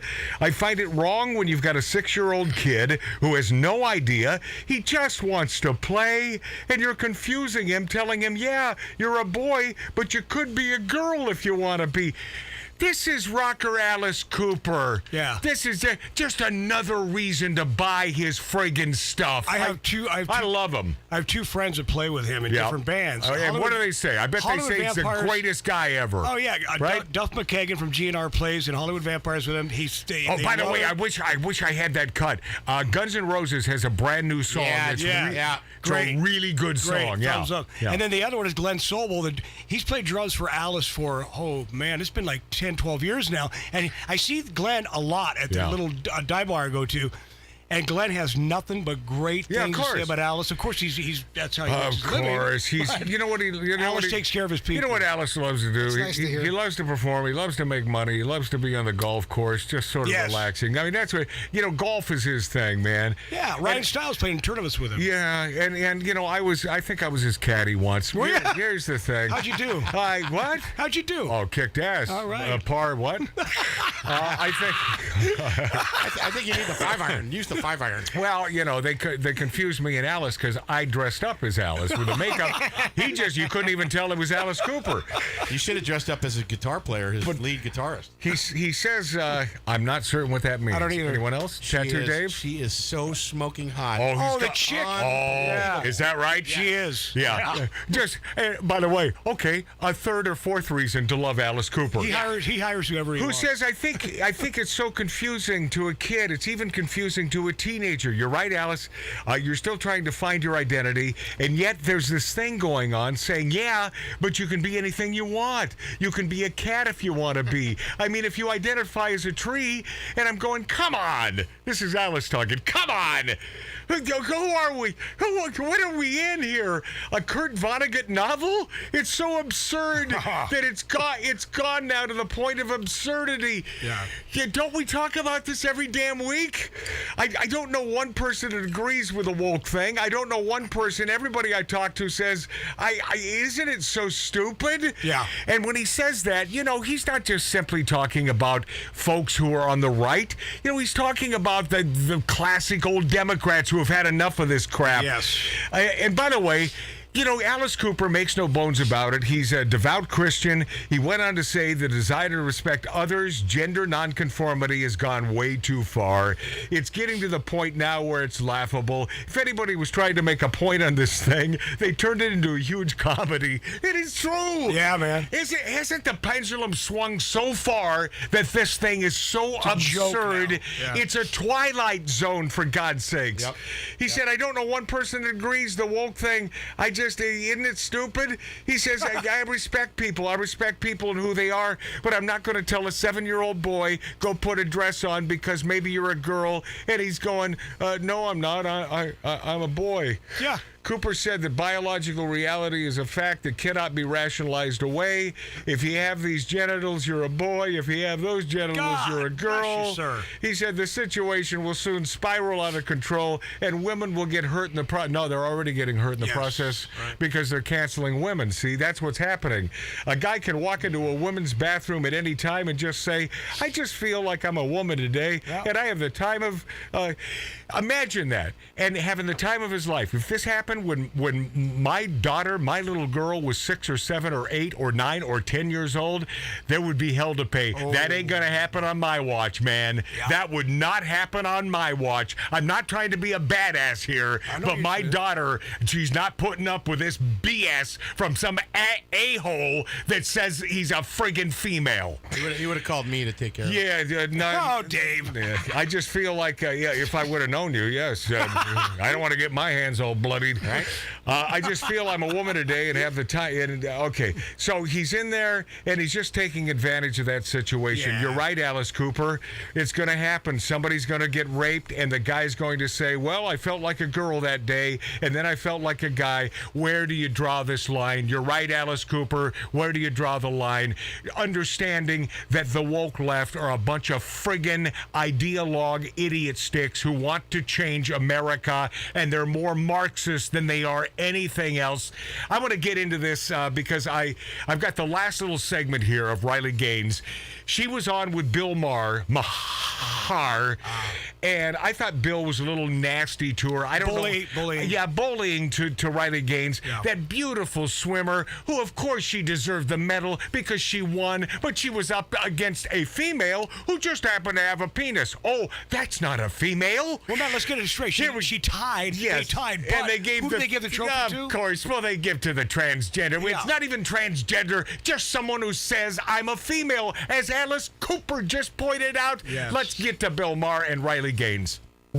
Each side gets to look at what the other side is doing. They do recounts.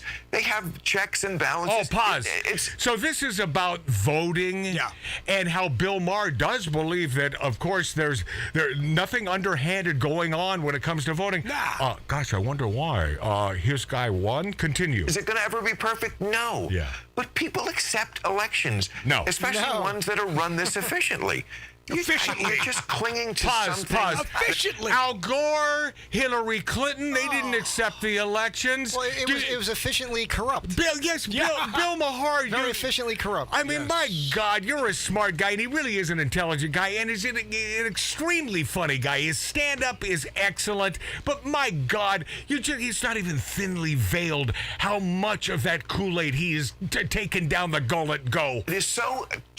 tangential to whatever is going to solve our problems in this country. It's not going to be solved because people are cheating at elections. Your side tries very hard to stop certain types of people from voting, but even they do it through sort of legal means. Oh, we passed a law. There's only one ballot box now in Houston County. It's for 2 million people. Whoa, okay. You know, but at least they're doing it on the up and up. Said, I think we do have to be realistic about what is actually happening, because if we're not, that's how we got here where we're at right now with men undressing in our locker rooms. Right. Wow. Right. It's quite a... I'm just saying you have to I need the red string on the drawing board. You have to see what? How that connects. Those Pause. two. I understand. The red string. No, Mark, chill. I understand what he's saying. He's saying, how do you draw that conclusion from, you know, our topic at hand? But see, I get it. What she's saying is the world is filled with a bunch of ludicrous notions right now, and that's where we are. Bill, wake up, Bill. Hello. That's what she's telling you, and you know it. You know it. You're not a dumb bolt. Go. I know what you mean. You have to be a realist about things, and if you're not, and you don't hold people accountable on either side, right? Well, I'll tell it's you, how we get here, right. and we allow the minority to control the entire public square. Yes, bingo. I think where Trump and the locker room are connected is that there's a lot of normal, reasonable, common sense people. Here we go. I agree. Who see Here we go. the penis in the locker room, in the girls' locker room, and they say to themselves, you know, I don't really like this Donald Trump guy at all. But I'm going to vote for him because he seems to be the only thing that stands between that kind of insanity, and look, I think his kind of insanity is worse. I do, but I totally get the Trump voter. I totally get the person who says, I don't like him either, but he is a bulwark. Yeah, he's a bulwark. He's not afraid to call out crazy, and this is what DeSantis has been trying to do. Like DeSantis' whole campaign is predicated on this. I'm going to be the anti-woke bully. Well, I mean... it'll be interesting to see. I do believe I'm the least qualified person. You are not the least qualified person. You're very smart. That's why I'm trying to talk you out of Trump. He's trying to talk out of her When the panties. alternative is Biden, no. I also, well, again, Biden, do I love everything? No. Do you love anything? You know, it just doesn't compare. He's just a normal guy. Pause. What? I agree. Pause. I just want to take a little pause here. I don't even have to insert any comment. No. But just let that hang with you. Biden's normal? Yeah. Bill Maher says Biden just a normal. Come here, little girl. Just right. Just a normal guy. Continue. One of the things I hate the most about Biden is that he never stands up to woke nonsense in his party, and I think he's like a lot of guys. It's that your age. Party, Bill. He doesn't even understand it. What? The gals are boys now, and a gal can just take the vagina, and so. But he also doesn't want to fight that wing of his party. He knows that's where a lot of the energy is in the party. True. So he's like that husband who, you know, he doesn't understand what the kids are into, but he doesn't want to fight about it. So when the wife comes in and says, the kids. honey, the kids want to cut their dick off and tear down a statue of Lincoln. Is that okay? He's like, all right, I'm trying to watch the game. So I agree. It's not a great choice, but to me, it's not a hard choice. I would love to have a conversation with this guy. We will. This country's like 50-50. We have to be able to be complete friends with somebody who we can't convince to be on our side. And that's where... And it's cool. That's totally... I love you no less because you like Trump. And I love you no less because he's you've been to lying. Epstein's Island. And let me tell you, I was there with Gilligan and the skipper. And all the rest. It was a 3-hour tour. The fact that it landed on this island was a huge upgrade from the island that Gilligan originally landed on. That's the thing. And Marianne, she was immediately sold into slavery, sex slavery. Yeah, that's kind of a downside to the trip, but that's what he was. Jeffrey Epstein. Let's talk about Katie Porter. Pause for a second. By the way, the beautiful Dawn Wells was... I know I don't need to go on record here. Did you know her? Yes. She came over a lot. I love Dawn Wells dearly. She was one of the most beautiful women. She was one of at us. 80, but at 80 years old, she looked exactly like Mary Ann from Gilligan's Island. yeah. That woman, and she never had a tuck. She never had any of that friggin' ugly surgery, Beverly Hills crap that made her look like an alien. She was beautiful, sweetheart. And I just want you to know that she was never sold into slavery. No, she wasn't. no. And by the way, that's enough of that Riley Gaines and Bill Maher stuff. But I just. He pisses me off. He's a putz. But he's not. He really is not. But when it comes to... He says putsy things. But when it comes to being smart about the woke generation, which has taken over his side of the aisle. Do you not understand that, Bill Maher? They're the ones who have taken over your party, you son of a bitch. And they're a minority. Don't you get it? Don't you understand this? All right, and we will have Bill Maher on this show and we will let him smoke his weed. We've never had a problem with folks. It's legal in California. I'm not a weed smoker. Smoke it up. But if that makes you happy, and we'll have some fine aperitif or a lovely cocktail for him. I'll bring it. All right. Well, he'll be here. You can get him on. We'll be this after back on Magic Matt's Outlaw Radio on YouTube and on Rumble.com and the greatest radio stations. Listen to this woman. It's another divorce for Britney.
is Outlaw Radio.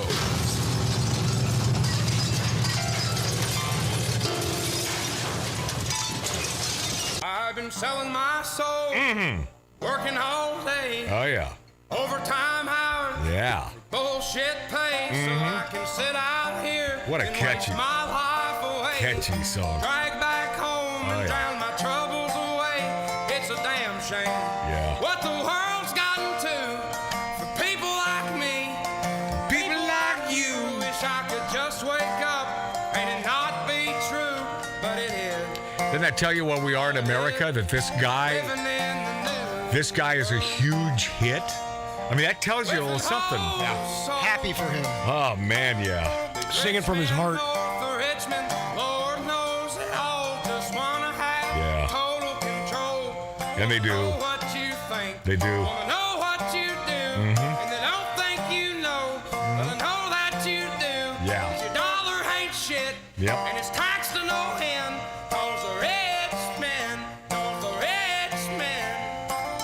That's Oliver Anthony, and Love him. dig this. He is earning $40,000 a day from that song. That's unbelievable. $40,000 a day from rich men north of Richmond. Oliver Anthony reportedly reaping great rewards from his surprise hit song. I mean, it just came out of friggin' nowhere, man. Yeah, overnight. It was And by the way, you know, it starts with a great title. It is a tremendous title. Rich Men North of Richmond. That's some brilliance there. He's pulling in tens of thousands of dollars a day since he landed at the top of the majority of the music charts. He's 30 years old. He's from Farmville, Virginia, and reportedly bringing in over $40,000 a day. God bless. Oh, my God. It makes me emotionally happy for him. Yeah. Honestly. The song sort of makes me emotionally sort of happy that, but in tandem with the fact that he's making so much money, which means there are so many downloads of this, which, of course, to my point, there is a change, it seems, in America where the left, the woke left, have simply overplayed their hand. Yes. Yep. They've overplayed their hand. Yeah.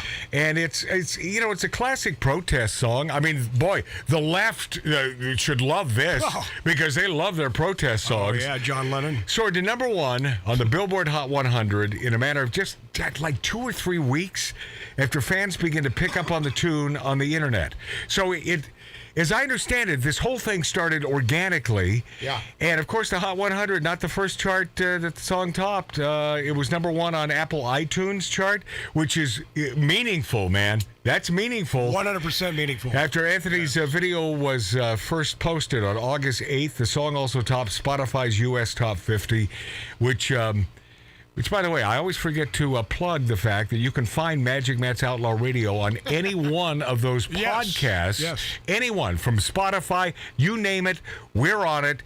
And if you miss anything, just throw it out there. Throw it into your Google, Magic Matt's Outlaw Radio, and you'll find... I have friends that listen to Spotify in their car and listen to us. See, and that's any one of the recent You're ones. such a pro. But, I have so much to learn from you. Oh, my God. Hey, Matt, and I didn't know that this I thing- think you're talking about my mixology skills. Well, but also the self-promotion thing is something I've never learned to do. Is he complimenting me, or was that backhanded? Was that backhanded? A little bit. No, it wasn't. I know he did. Well, I'm from Jersey. It's a backhanded compliment. You know Mike. I know Mike Z did not mean it that way. No, I meant that genuinely. And by the way, even if you did, and I know you didn't, but even if you did, correct. You cannot offend. I am unoffendable. We on this show, I think I can speak for everyone except my brother Mart. We are unoffendable. You cannot offend us. You do get offended, don't you? Yeah. Oh yeah, he does. I'll take that. Yeah. What are you saying to me? Yeah.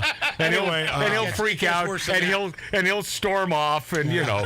I do that. You know, it's just a shtick. But anyway, I got some Jennifer Aniston to get to next hour. Nicest ass in Hollywood. She says she's so over cancel culture. I always thought in the back of my mind that she was sort of a cool broad, even though she was a little bitchy that day. We met her with Pitt. Yeah, we met her with Brad Pitt at Casa Vega. But I don't know. There's something about. I mean, forget about the aesthetics and the nice posterior. Oh boy, the best in Hollywood. Or posterior and all of that. But I think that somewhere in there, I don't think she's a big woke lefty. I don't believe that. I don't either. All right. Well, in theory, next hour, because he's not here yet, and I know he's driving quite a ways. It's officially 5 p.m. Yeah. So his publicist said. No, his publicist was the one that wanted him here. The king of all AI. This man knows everything about AI. His name is Bart KOSKO. Look up his book. May help you traverse through the show with Bart in just a few minutes, called Fuzzy Thinking. We'll be this after back. People leaving New York City like they rang the fire bell. They call themselves enlightened. Cancel those who don't agree. I wish all these folks who claim they're woke would just go back to sleep. I'm just saying, have we all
I'm just saying.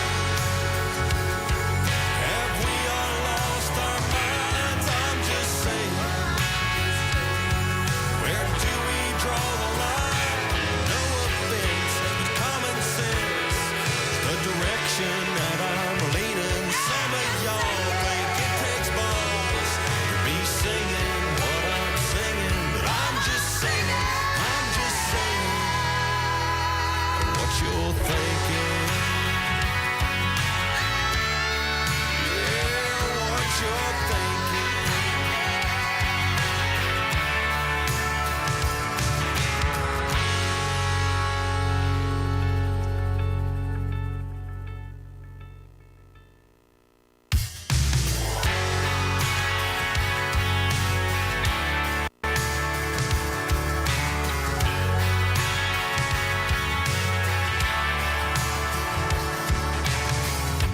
They've torn Portland all to pieces and let Chicago go to hell. There's people leaving New York City like they rang the fire bell. They call themselves enlightened, but cancel those who don't agree. I wish all these folks who claim they're woke would just go back to sleep. I'm just saying, have we all lost our minds? I'm just saying, where do we draw the line? I know y'all think it takes balls to be singing what I'm singing, but I'm just saying what you're thinking.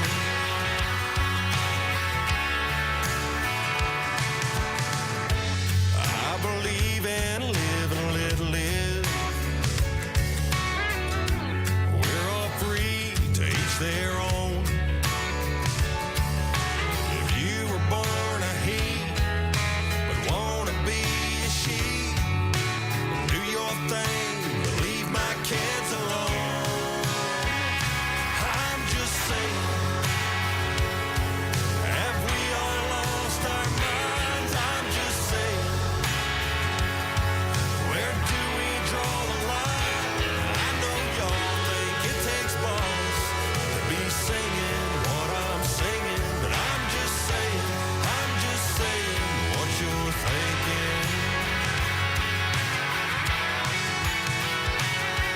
We send them off to college to get them educated. They send them back to us indoctrinated. And how much are we paying? I'm just saying, have we all lost our minds? I'm just saying, where do we draw the line? No offense, but common sense. The direction that I'm leaning. Some of y'all think it takes balls to be singing what I'm singing, but I'm just saying what you're thinking. Yeah, what you're thinking.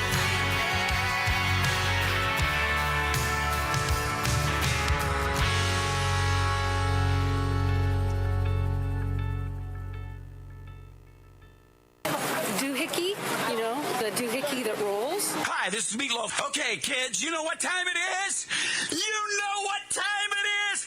It's Outlaw Radio time! The most imitated radio station in the nation.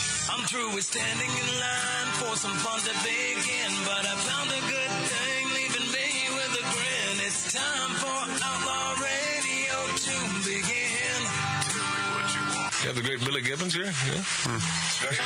It's very cool. Yes, he just passed out. Yeah. Hey, that didn't sound too bad. Huh? At the Lightning Up Lounge. Oh, man. We're here with Matt. Oh, yeah. right. No. Little Outlaw Radio. We're here with Matt. Yeah. And he's not fat. We got all these guys and girls in the house. Let me tell you, that's where it's at. And that's, ladies and gentlemen, Matt Allen. Pass me a gallon.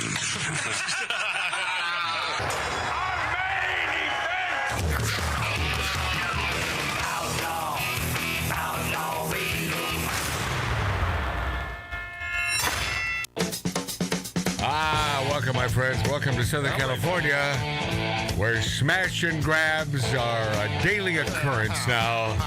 In fact, there was another one just a few days ago. Just another one. We're starting to get these dudes, though. Where these friggin' monster. It sounded like I said the F word there, didn't I? And I didn't, but it sounded enough like I did, where you have to put a note in there so I can bleep it. See, that's the thing. It's not about what I said. It's about what did it sound like I said. And I didn't say the F word, but I almost did. So we'll bleep it because we love our radio stations throughout the country. Still governed by the FCC. Whatever that means, but I guess it means something because, YouTube, we're on YouTube and rumble.com, not governed by the FCC. You can find us. And would you do me a favor? Follow us on rumble.com. It's follow. You don't subscribe. You simply follow Magic Matt's Outlaw Radio on rumble.com and subscribe to Magic Matt's Outlaw Radio on YouTube. You lazy bastards. How much time could it take? How much time does it take to simply subscribe? And I think more important than subscribing, comment. Put a comment or a thumbs up because get out there, say something. Well, Tattoo Dave, it's about the analytics, and they takes all of that into account. How many comments and anyway, whatever. By the way, Matt, for what it's worth, I clearly heard freaking, so you'll just have to make up your own. Yeah, but you wrote a note. I did. Okay, thank you. But I got to tell you, I was never. I didn't grow up being a gun guy. My dad, who is not a gun guy, but he always had his Savage. Still has it. Yeah. No, I'm not talking about his gun, Mark. Oh boy. Yeah, I'm talking about his. No, he's got a 300 Savage. Talking about his baby maker. Why do you step on my lines, man? You just pause. Just pause. You can listen to the Howard Stern show. I gotta listen to Mike more. No, what, Mike Z? Yeah. Oh, he'll steer you in the wrong direction so quick it'll make your head spin. I know. Are you kidding? You're talking about Astro Van Mike? Yeah, Astro Van Mike. Oh my God. And by the way, check out his channel because he does some really cool stuff. And I've been meaning to ask you before I get into the Second Amendment and such, why is it that you like to drive while you're doing your thing? Here, okay. First of all, would you promise to be honest with me? Of course, I'm always honest. I know. I believe that because we are as well on Magic Matt's Outlaw Radio. All right. What I think is either you read it somewhere or it creates an action. There's an action. So. But it's better than sitting behind a camera because there's movement. So for a person, a viewer, they're going to find that because I find it more enticing watching you drive it along, telling your stories. Okay, look. Yeah. All it was, and all it is a time saver. Okay. I'm working. Okay. I'm on my way to a job. I'm coming off of lunch, all whatever. Right. I have an idea, and I do it now. But one of my subscribers, a friend of mine, Extreme Outback Products. Yeah. Okay. Great company. Hope you don't mind that I plugged. No. He doesn't need any of our money. He's got military contracts. God bless him. George Caruso's really cool dude. Love him. One of us. Love him. One of us. Meaning he's a white male that hates everyone, right? His brain Isn't that it? We're white males in our 50s and upward, and we just hate everyone. No, I say that because obviously I'm being flippant, but that's what the woke left wants to make us out to be. No, we're America-loving pragmatists who like the right thing, who don't like our children to be indoctrinated. We don't like paying $10 for a dozen eggs. Right, Mike? That's it. So the point is that I didn't know I was doing a thing. Uh-huh. And George said to me one day, he said, Mike, I guarantee you if all you did was drive around in your van. Yeah, and tell stories. and comment the way I do on traffic because That's I what I don't was gonna realize say. I'm doing it. It's awesome. You're like, oh, come on, man. I don't realize what I'm doing. I'm trying to do a point, but then oh, this guy. What are you Real doing? sells, man. Yeah. So and that now I realize it's a thing, but I'm still not doing it on purpose, and I'm all over. I'm doing it in my apartment. Well, I'm doing made it at it the clear. shop. I'm doing it everywhere. Mike Z. I'll do it anywhere. Astro's Van Mike, you made it clear to me that obviously you're telling the truth. I have no idea what I'm doing. But I will tell you, it works. And check out check out his YouTube stuff. He's not a maniacal lefty. He's just the opposite. He's one of the good guys. I feel like I'm really middle of the road. I guarantee if we got on certain subjects, it would be you and I both, man. I'm a subject person. You give me a topic. Yeah, but I'll tell you what I think. But you're not. You know that you will never be viewed that way by these idiot sticks on the left. Yeah, you just if know they that. hear that you aren't. That you don't hate Trump. If they hear that, then automatically you're a bad guy. And if they hear that you're not down with LGBTQ, I'm not down with it. I just say live and let live. I could care less, to be honest with you. I know some of those people. I couldn't care less. I met a guy 2 days ago. Yeah. He was an officer in the Air Force, super nice guy. I'm not going to get too into it. Right. And before I left, I found out that he just drove out here with his kid, who's 19, who's transgender and going to Otis College. All right. Now, he didn't say that to me when I first met him. And if he had, I might have talked to him about it a little bit just to understand. You and I both. Because just because I want to know. Because I would like to know as well. But I would never be like, hey, you did a bad job, you failed. Of course not.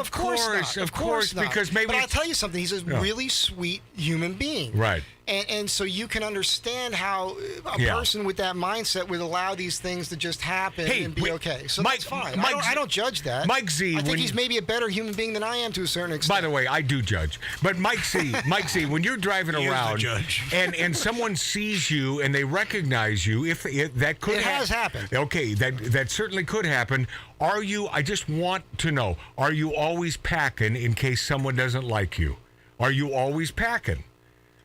Okay, so I can understand by your silence, it's either a yes or a no, but that's fine. Because what this state, the state of California, see, there are so many ways around doing the right thing and keeping us down with our firearms and taking our Second Amendment rights away from us. My brother Mart went through an incident that it probably won't blow your mind knowing that we are in this once great state of California. You're minding your own business at a Big Five. Big Five right here in the valley. Right. And so I went to Big Five. Always, and they've always sold guns. Always, and they have a good ammo selection. Even during the COVID BS, they had ammo. So anyway, I walked in there yesterday. I'm like, I'm in the shopping center. I'm going to walk into Big Five, see what they have, because I like this 308. It's a 308 Ruger lever action. You'll know what I'm talking about, you guys. And it's a great gun. So I said, you still have that Ruger lever action with a scope, $6.99? No, that's gone, but we have these and whatever. So it's a gal behind the counter. Right. And she goes, I just want to tell you, and a guy walks in. Hey, by the way, Mart, but keep who the hell is calling? Probably Bart. It's probably Bart, and okay, hold on just a second. Hold on. Is that you, Bart? Where? Yeah. Okay. You if you are outside the place, you go to the right and you go through the. You want me to get him? No. You're not going anywhere. I'll send Billy. We have our military man out there. You're another military man, but we. I heard the door open. We have our military man. Did you make it? Are you over? Get Bart. He's out front. Well, he's over there searching for you, Billy Dilly, a good Marine, so he'll protect you. Yeah. This is Bart KOSKO, who was supposed to be here a few minutes ago. Let's get him on the phone. But he is on the phone, but he's on the cell phone, so we don't have him patched through. So no matter what, Billy's gone to get him. Oh, okay. All right. Okay. All right. So anyway, this. In the meantime, this guy walks into Big Five. He's standing next to me at the gun section also, and for some reason she says, "Well, we're going to stop selling guns in here." I go, "Really?" I go, wait, hold on, Mark. This may be a story. And by the way, it's usually your fault you don't get through a story. This is our fault this time. Hey, Bart, what's up? Oh, okay. Oh, so he hit it again, but I hear him out there. He's here. Quit calling. He just passed by.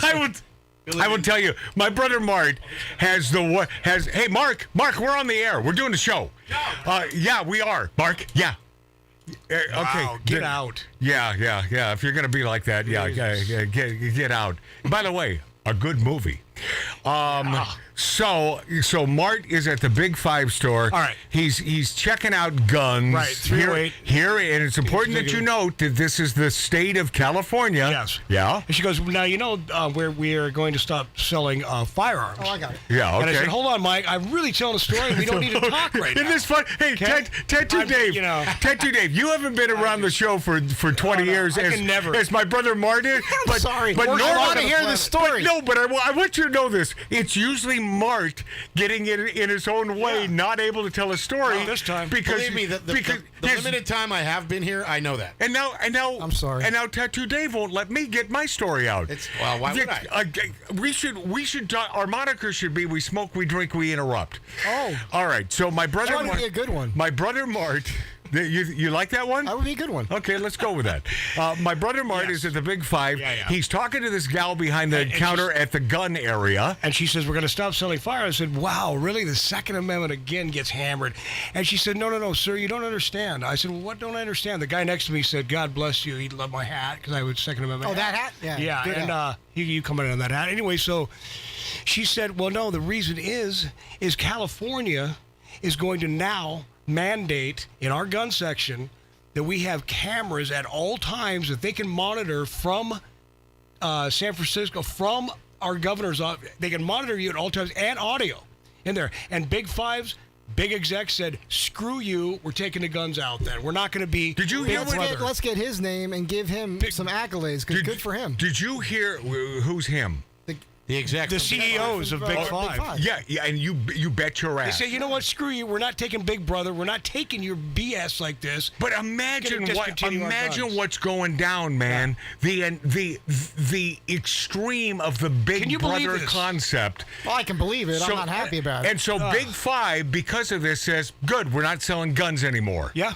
How ugly is this for this state of California? They're destroying. They're making it so unsafe that you have to defend yourself. Yes. Yeah. And they want to take away your ability to defend yourself. You know, where's the common sense? Well, you know why? Because they want us to depend on them. But you can't. When seconds count, the police are minutes away. Doesn't matter. It's not about the police. No, it's big government. No, Depend on them. Oh, they'll protect us. They'll take care of us. Hey, you know, I should have heard. They know better than we do. I said, before you close out, you can have a closeout sale, right? Because they had a 308 Savage in there. Not a bad rifle. Yeah. You know, but not like, yeah, so lever guns are smart, too, because I love lever guns. They're never going to get rid of Matt, lever gun is like Clint Eastwood. He carried the 30-30 on his saddle all the time. You know, the lever action. Right, the best. Yeah. Okay, as Bart KOSKO is getting situated here. Another Seiko guy. Let me get this out of the way because I love this so much. Jennifer Aniston says she is so over cancel culture. I don't put everybody in the Harvey Weinstein basket. Wow. You know, she's finally getting out there, man. Nice to meet you. She says she's so over cancel culture. She says people deserve a chance at redemption. Okay, well, whatever.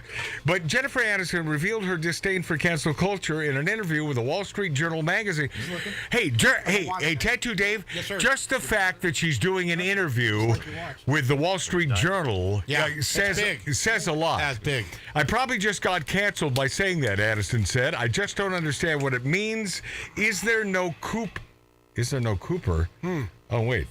What happened to my other page on this? Honey Jack. Hold on a second. Back to college radio. And then I looked. No, Dave, No, that's not. I wouldn't have said that. No, that's not college throwing radio. you under. Why not? Well, I'll tell you why. Didn't work. Because it doesn't work because it's not college radio. All right. Yeah, and that's as long as I'm hosting, it'll never be college radio. And Mike's got a pre-interview over here with Bart. By the way, my next page said several dancers in North Hollywood returned to work Thursday. Okay, that's not a part of this either. God bless. Yeah. I mean, I'm for that. They return to work. Yeah, well, you know, they're unionized, the dancers. Okay. They're unionized now, and they return to work. I'm saying, Jumbo's Clown Room. Okay, bottom line, it seems to me that Jennifer Aniston is not one of these woke friggin' knuckleheads. And what's cool about her is she continues to have this gorgeous posterior. And what is the most important, and I'll answer the question, the most important thing, well, Bart KOSKO. I'll throw it out to the great Bart KOSKO because he has a mind like no other in this 1876 Virginia City, Nevada-style bar. Bart KOSKO, what is the most important thing for a female? What is the most important thing for a female? Of course, it's her personality. Oh, boy. See? But by Bart... He knew the answer. He did. By Bart saying it, see? How could... So you know right off the bat that Bart KOSKO is no friggin' idiot stick. Right off the bat, he knows... We don't even have to say it. And I won't say... Nah.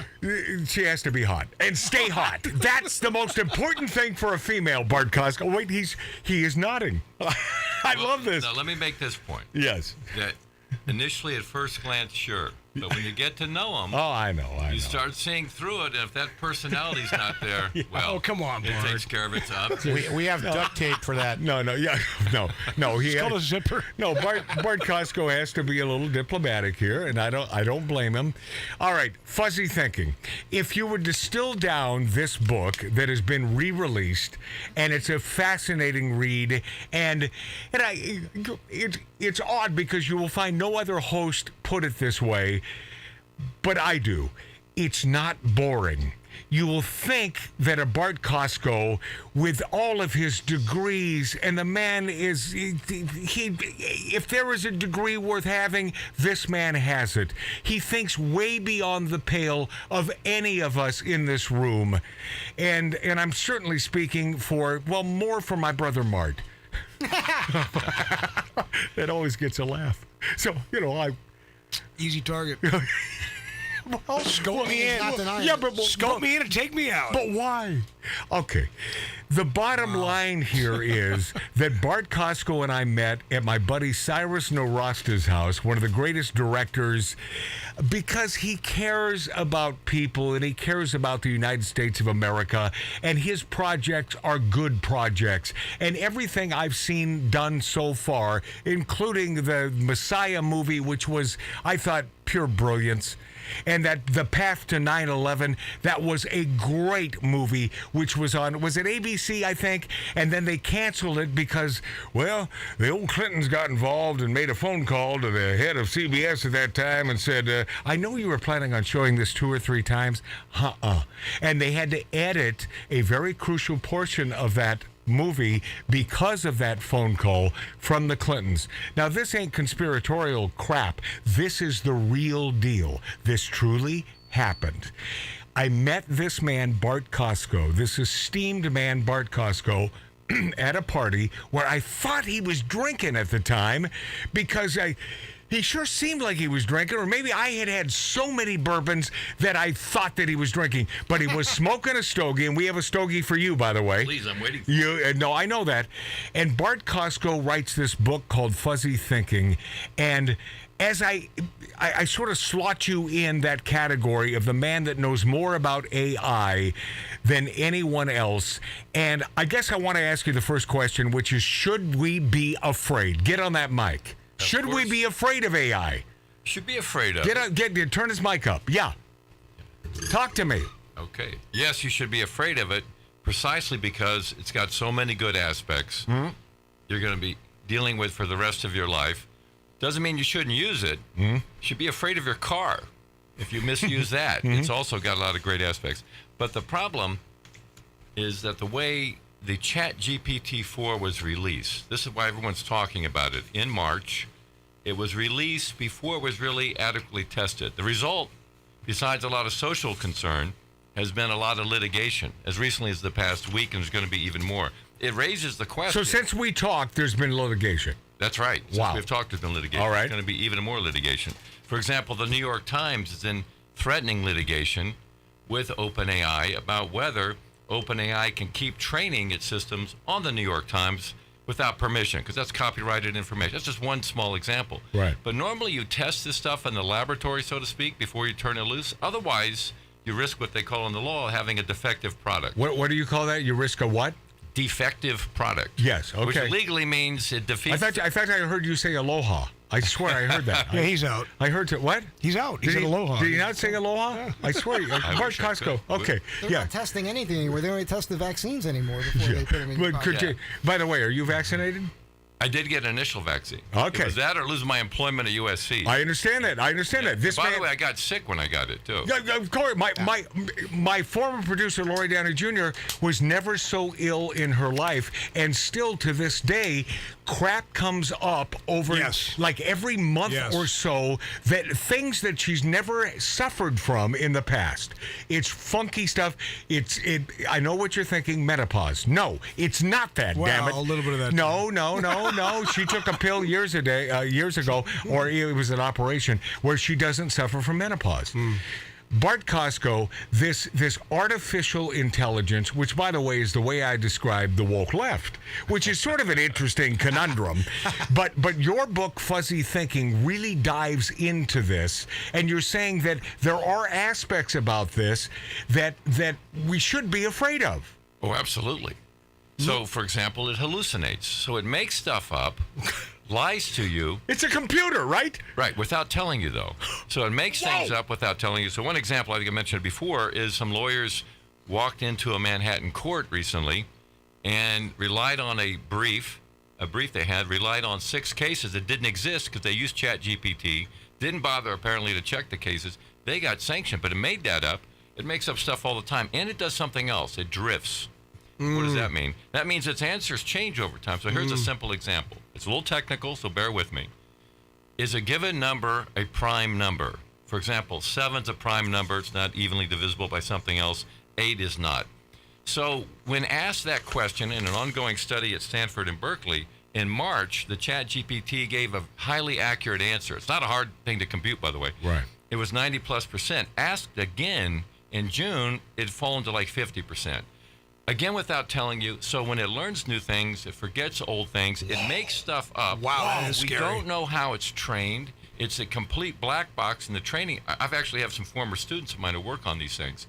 And these are large language models, Matt, so they're a little different than most AI, but it's what's captured the imagination. Yeah. So is it a defective product is the legal question. Did they introduce into the stream of commerce something that, quote, in the law, defeats the reasonable expectations of the reasonable consumer? We're going to find out. A lot of litigation, already class actions over copyright. Wow. A lot of other problems at Sounds universities. like a woman with dementia. But if I look just last week in the British journal Lancet, their leading medical journal, they had a different kind, a more controllable kind of AI, trying to diagnose breast cancer. Biggest study done in history on it, comparing AI to the best diagnosticians. Huge sample size. Did 20% better. God bless for that, right? God bless, absolutely. You can use this around the world. It'll get only better. It doesn't hallucinate. You can statistically modify it. You can characterize it. It's a lot safer comparatively. So there's a lot of good stuff, but the language-based stuff, they raced ahead. It has too many parameters. For example, the case involving, one of the cases involving copyright, the actress, comedian Sarah Silverman, she wrote a book called The Bedwetter. All right. And it turned out that they'd used that at Meta. By the way, I wouldn't kick her out if she did. I find her sexy. Yeah, me too. I'm not on the same political stratum as this woman. Interesting personality. Interesting, yes. There you go. Right. So her attorneys were able to determine, this is out of a Frisco court, federal court, that the system called Llama, the new system out of Facebook and Meta, which uses about 80 billion parameters. Is that spelled like the beast? Exactly like the beast. All right. Trying to be cute, llama, they call it. Yeah, okay. That used her book without permission to train on, and some other people's. Big class action lawsuit. We'll see how it unfolds. Now, meanwhile, Google comes back, so we got a bigger, you see where this is going. We got an even bigger language system that uses 500 billion parameters. Whoa. And the next one will be 1 trillion. Wow. And those things become so hard to tune, so hard to control. To they maintain, forget things, they hallucinate worse than ever. But that's scary stuff. I bet Bart KOSKO has a notion on how we can contain this and make it better and make it make sense and more helpful when we return. This is the man who wrote a book called Fuzzy Thinking. I love him to death. I got to get him a stogie. His name is Bart KOSKO. Next on Outlaw Radio. I've gone to ground. I'm watching porn in my hotel dressing gown. And now I dream of you, but I still believe there's only enough for one in this lonely hotel suite.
Arbitron and search-rated #1. This is Outlaw Radio with Magic Matt, the man who is always right. It's a bit of a double entendre there. You get that? All right.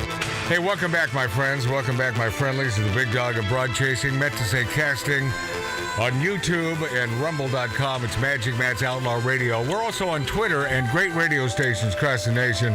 Thank you for hanging with us. On occasion, we get some cool people like, Mike Z, Astro Van Mike. He will become a YouTube phenom like our buddy WONDERHUSSY. And this man, Bart KOSKO, who I was fascinated with a couple months ago, 6 weeks, doesn't matter, but at a party where we were drinking, smoking, interrupting, and this man I found incredibly fascinating. Is that Mark I'm hearing chewing? So you have his mic up right now? There's no reason to have him. No, I told you to check his mic. There's no reason to ever have his mic up when I'm not talking to him, because Mark C.G. Boyer is always chewing, because what he does for a living is eats. Treats. That's what he is. Whatever treats they happen to be, if they're fried, the better. Twizzlers. Yeah. Crinkle cut. Just a sugar junkie. Homemade brownies, cakes. Oh my God. But he's always eating. He's always eating. Unlike Bart KOSKO, who used to drink, but he decided to sort of modify his diet because, I don't know, he had this weird notion, well, God, I want to live. So because of it, he's ripped. So do you mind talking about this, Bart KOSKO?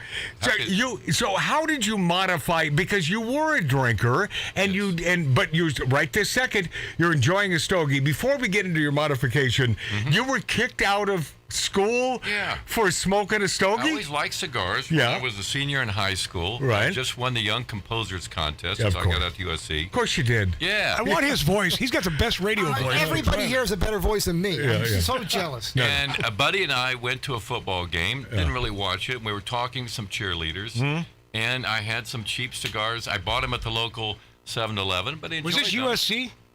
No, this was a small town in Lansing, Oh, okay. Kansas. I'm sorry, because you said you work at USC. Yeah, I got that. Some of the hottest cheerleaders on the planet. Anyway, go ahead. I appreciate that. I got out to USC at that point, actually on a music scholarship, but that's a long story. Yeah. So, smoking cigars, and the next day I showed up at school, and the principal, who was a former tough Marine, said, "What were you guys doing? I got to kick you out for 3 days." I got kicked out 3 days, and each day you're kicked out, they lowered your grade by a point, so it went from an A to A minus, it lowered it to a B. It didn't matter, still got into USC. Of course you did.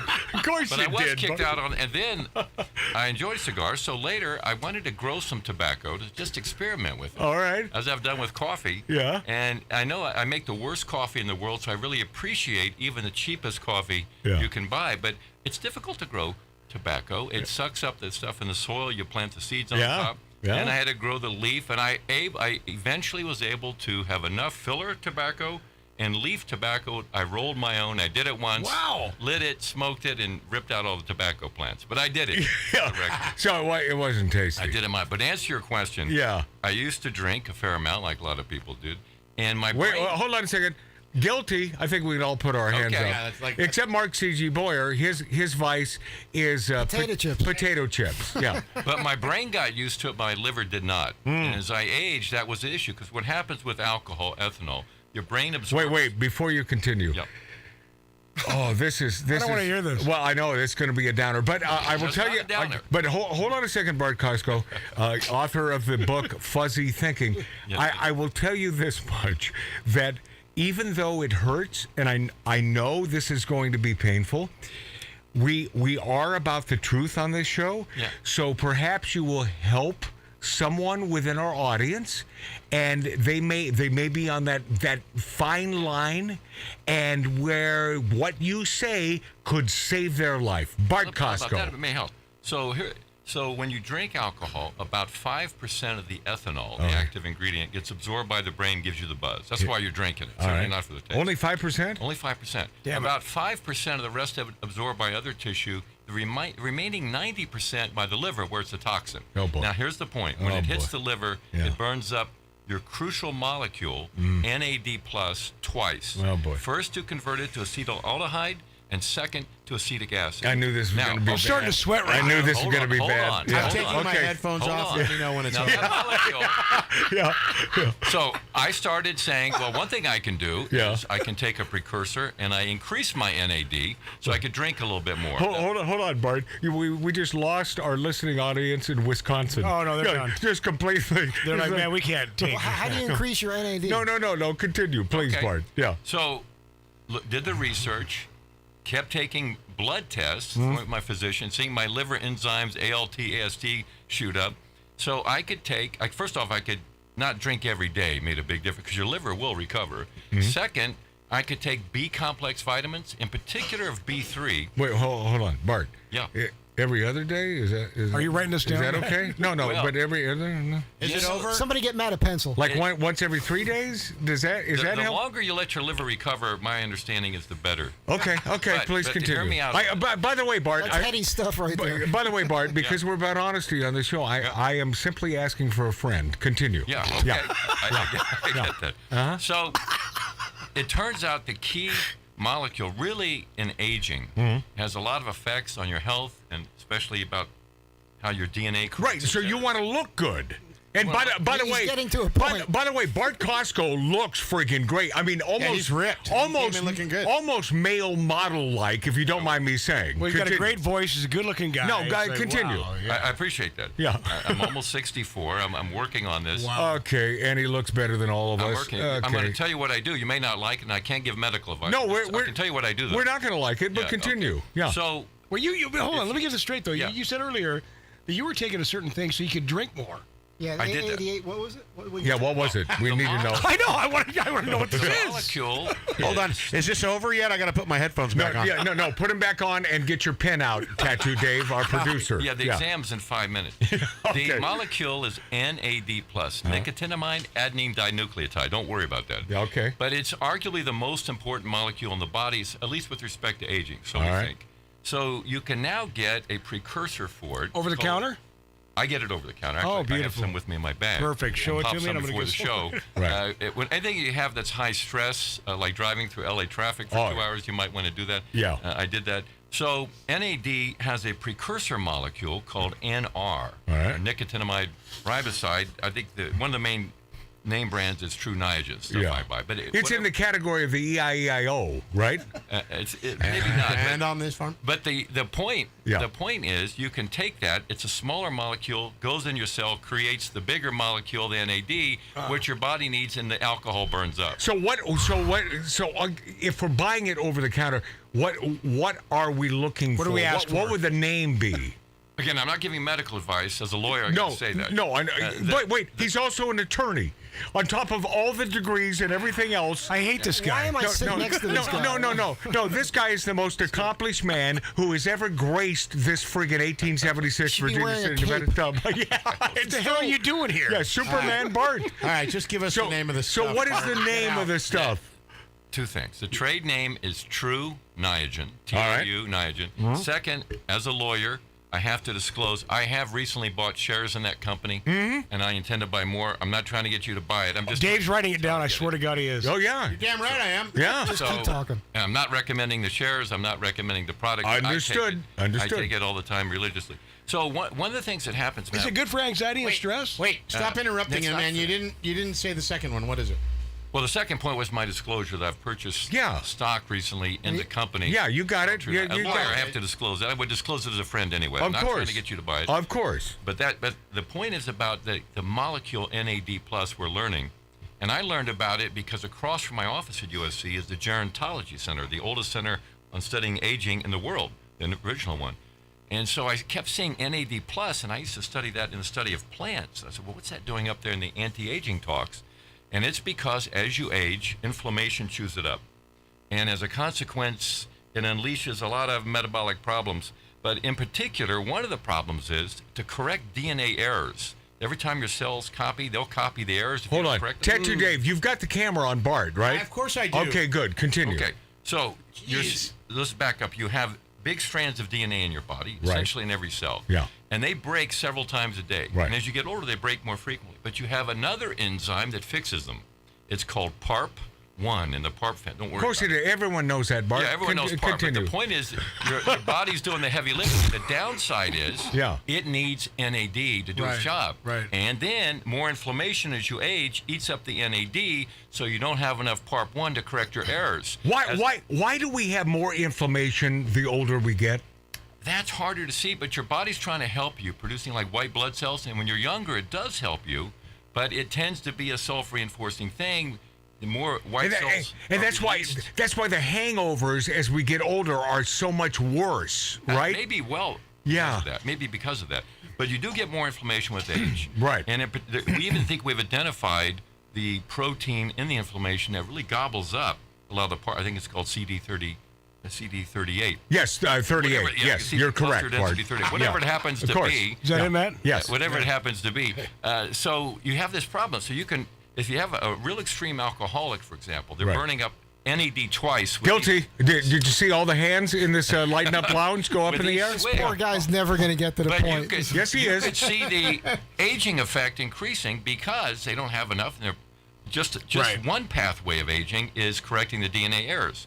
So when I looked at all that, Matt, when I looked at the effect on my aging and the benefits relatively small, I said, I'm going to try going without it. I just stopped it. And then maybe occasionally I would do it, and then I kind of lost interest in it. But the bigger thing, I think, for me... Why are you pointing at me, Bart? You look in great shape. Thank you, man. Age, I found out I was getting fat. And I tried to exercise my way out of it. Right. First thing you learn in the gym, you can't exercise your way out of a bad diet. Yeah. Too many carbs. And things I didn't think were carbs are really carbs. You know, a lot of stuff with bread and so forth. So now I'm going to cut that out. Hold on. I want to distill this down. Carbs, I know bread. But what would be a couple other things that we don't really associate with carbs? All plants. Pasta. Well, I'm asking Bart KOSKO. Pasta for sure. Yeah. But almost anything that's in a processed food is hidden in there. Is that right? Absolutely. If it's processed. It's a good guess there's some carbs in there.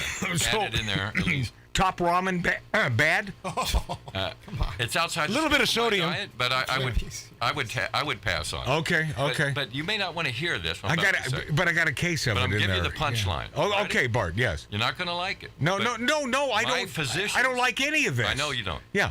But my physicians like it, and I go to more than one to test this. My ongoing experiment. See, this is why I like him. You go to more than one physician. Absolutely. That's the smart effing thing. Yes, you do. I take all my blood tests to one and get independent blood tests, and I research it myself. See, do you know why I love this guy? That's smart thinking. Yeah. That's fuzzy thinking. It's not expensive either.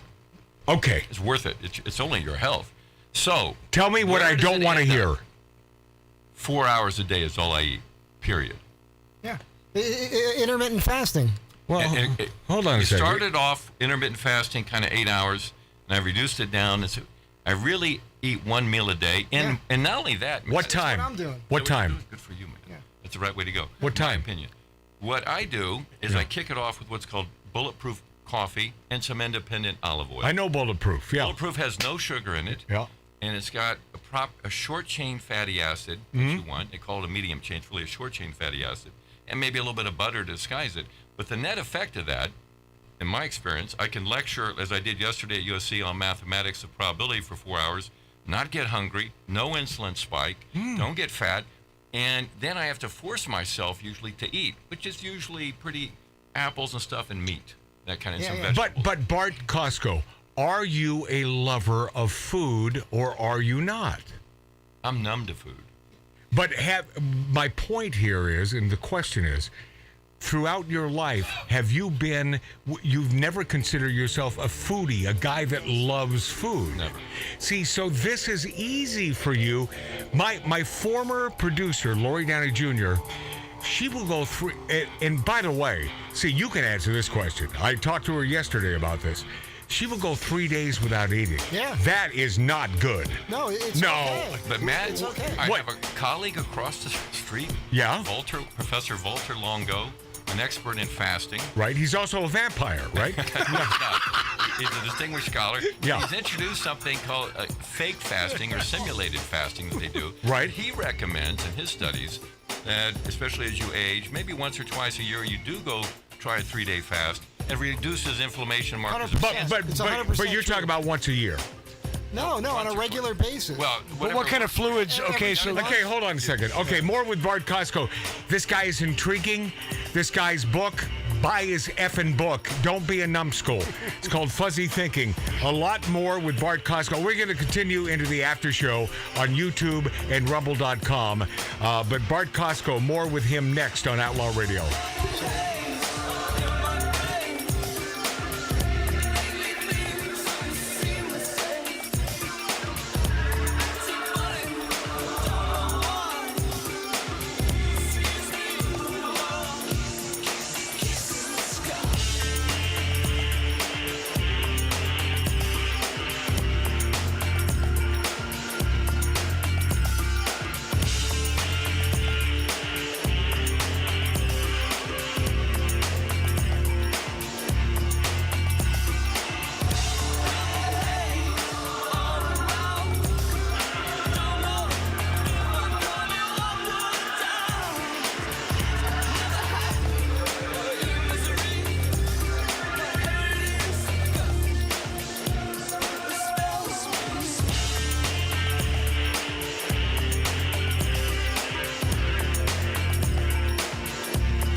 We return to Outlaw Radio's Demons of Decadence.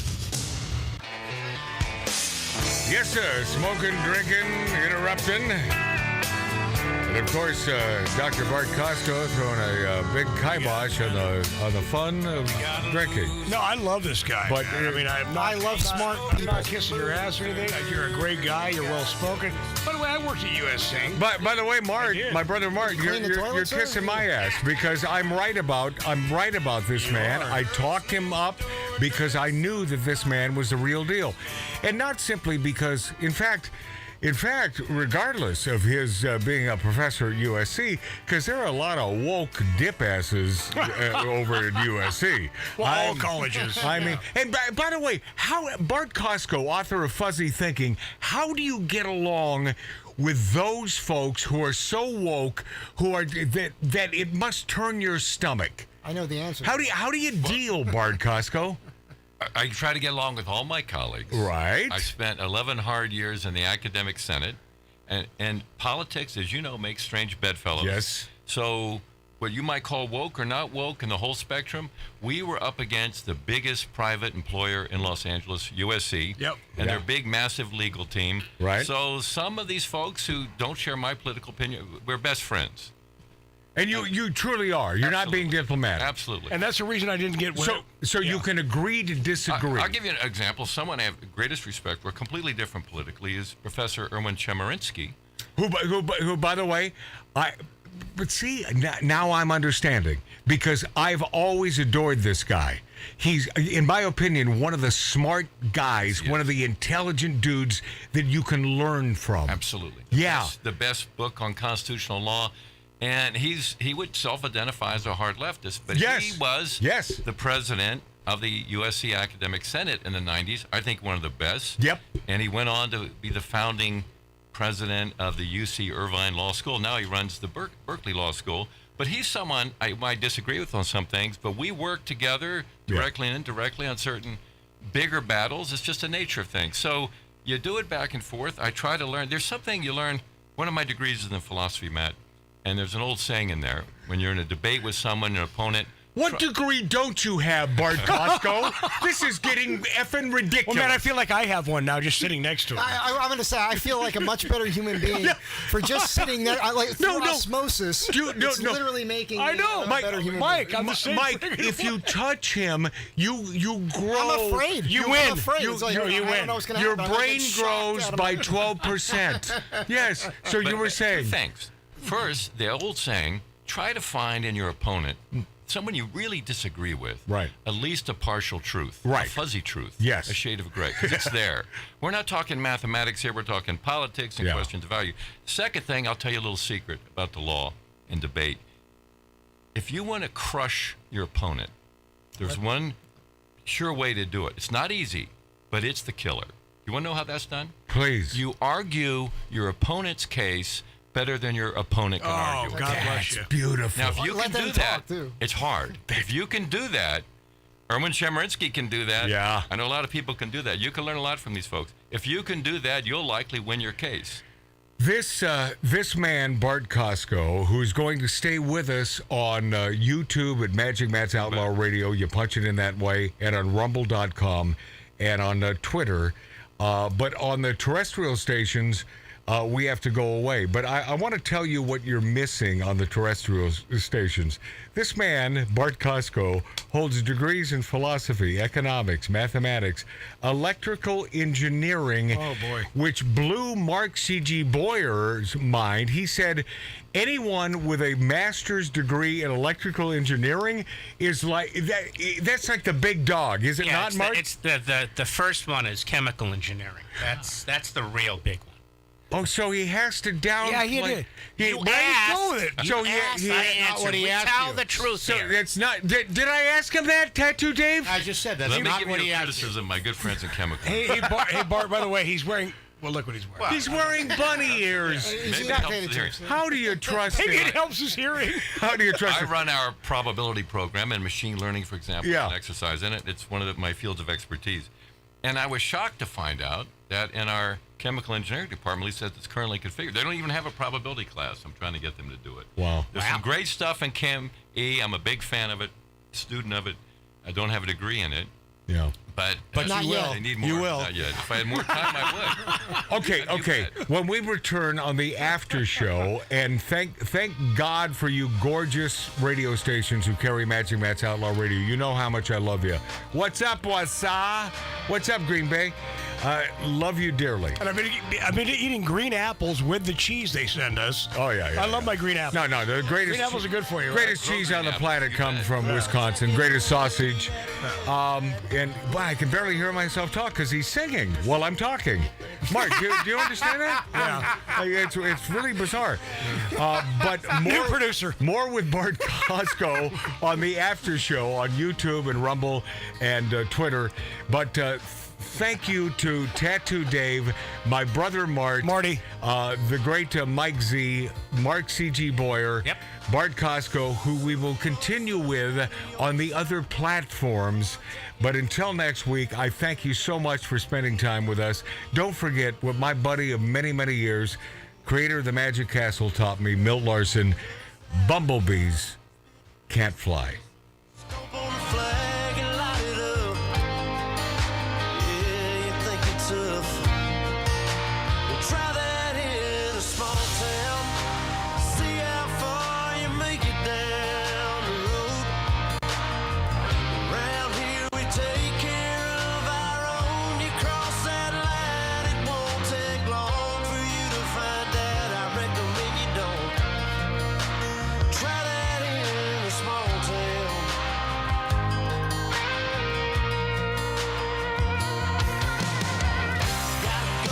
that my granddad gave me. They say one day they're gonna round up. Well, that shit might fly in the city. Good luck, try that in a small town. See how far you make it down the road. Round here we take care of our own. You cross that line, it won't take long for you to find out. I recommend you don't. Try that in a small town full of good old boys, raised up right. If you're looking for a fight, try that in a small town.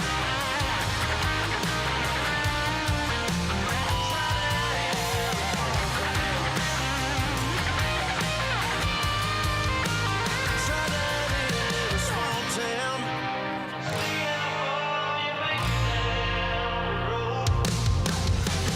Round here we take care of our own. You cross that line, it won't take long. The Tattoo Dave Show. Okay, so I guess the after show on YouTube, it's his portion. and Rumble.com is the Tattoo Dave. I'm taking over it all. I guess he is. You know, yeah, we rarely do this. We used to do this all the damn time when we conducted this program in the hills of Encino, Cali, and we would go. Sometimes When Greg Brady was jumping off the roof into the pool. Oh yeah, Barry Williams, yeah.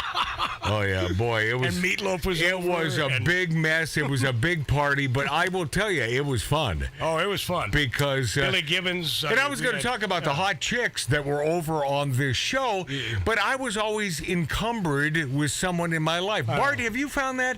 Are you always in a relationship, Bart? I have been for some time. He doesn't want to lose it, man. Time is the operator. I'm always short on time. That's the problem. Not enough time, not enough sleep. I'm running outside for a second. You what? Running outside for a second. All right. By the way, hey, Tattoo Dave, I know he's pissed at me. I know Tattoo Dave is pissed at me because he looks at it as though I'm busting his balls because the guy's singing, and I'm just thinking, just replay the intro. He stews on that stuff. No. I am not. No. I did just that. Tattoo Dave, you see, It's a learning curve for me. Tattoo Dave, if you only knew how much I loved you, you'd never be pissed at me. I love you back. I'll be right back. I'm not sure I'm buying that. Get out of here. Bart KOSKO, did you get my gun? Was there any credit? Yeah. Gee, this guy a gun owner, this man a gun owner, that man a gun owner. Yes, sir. And by the way, are you a proponent of gun ownership? I've been a gun owner. I got my first gun How in about kindergarten. that? God bless you, My father sir. got me a Ryder BB gun. Yeah, Red Ryder. And then for a Christmas present, third grade. Again, this was Kansas on a farm, so not in America. Yeah. 22 rifle. Yeah, it's called America. No, not yet. He didn't feel comfortable because it goes too far. It goes a mile. But he got me an old bolt action 3-shot 410 shotgun. Oh, nice. Which I still have. I got 410 shells and I don't even have 410. God bless you, Daddy. Yeah, that's all right. It's all right. I do. I was pulling out ammo last week. I do have my favorite shotgun is a Sporting Clay shotgun. Yeah. And so it's a stacked barrel Satori. Oh. Because I live out on the border, Orange County, Right. and there was a big gun park out there until very recently. It was called Packmeyer's. Yeah. And then it was called Triple B's. And my good friend and mentor in the Hollywood world is John Milius. Ah. And John, wow, one of the great. And you know his daughter then as well. I don't know Amanda. Yeah, She was at USC. one I know of the she is, but I one of the don't know most beautiful, articulate lovers of America, as John is as well. God bless you, Bart. Yeah, and so my work with John goes way back. I actually met him at the old, no longer exists, San Gabriel Gun Club. And he's a buddy of yours? Very close friend. Bart KOSKO. That's awesome. We got something to talk about. You know what, Mike Z? You need to touch him again. If you're going to study, as I wanted to, screenwriting, fiction writer, he's the guy. Study with the best. Yep. And he put me Big through the Wednesday. paces. Yeah. And finally, he wouldn't even look at my initial work product, but eventually, he agreed to direct my script called Little Blue Dots. And it was based on an experience I had when I did pro bono work for the LA District Attorney's Office. For example, John has a son. By the way, Mark C.G. Boyer, that means free. He's doing it for free. Doing it for free. Doing it for free. And so our producer leaves with your mic off. Thank you, Tattoo Dave. Yes. And on the eve of production, I'm What sorry. do you need me to do? Well, Mark's mic. Well, you know. Turn me back on. All right. On the eve It's of because you never know he's chewing on Yeah. potato chips. This is truly sort of fun for me because I don't have to worry about terrestrial now, and it's rare that we do this these days. But I like doing this freeform thing with Bart KOSKO, where we can ask him any son of a bitchin' thing on the planet. I feel like I'm sitting next to God. And by the way, he really is the guy to ask. You know, I'd have a I would still respect him if he were a big lefty woke douchebag. However, he's not. He's more of a libertarian than anything else. And I'll tell you what, libertarians welcome here at the Lighten Up Lounge. Hey, Bart, going back really quickly to the gun clubs in Orange County and Huntington Beach in particular, there's a gun club, and it's also a restaurant. They have all that. You know what I'm talking? I forget the name. In Orange County? In Orange County, HB, Huntington Beach. Oh, there's another one in Orange County. And it's complete. Like they have like an arcade in this thing. They have the range. They have a restaurant. Well, let me tell you a story, if I may. Okay. There's an Orange County gun club to which I... Hold on a second. Do they have skee ball, Mark? Yes, they do have skee ball. Then I'm in. Yes. Continue, So please. Orange County Gun Club has, at least when we were there about 20 years ago, gave us unlimited access after they close to the guns, to the ammunition, to the targets. Whoa! Why did they do that? Party! And you can see the work product that resulted, a paper I published to my webpage in 2005. What is your webpage that anyone could And it's sort of just access? KOSKO at USC, it comes up. That's pretty easy. BartKOSKO at USC.com? I don't know about that. It's just, if you just type BART at USC, it'll come up. Because, see, that's his name. Okay. Yeah. So I published a paper, and here's what happened.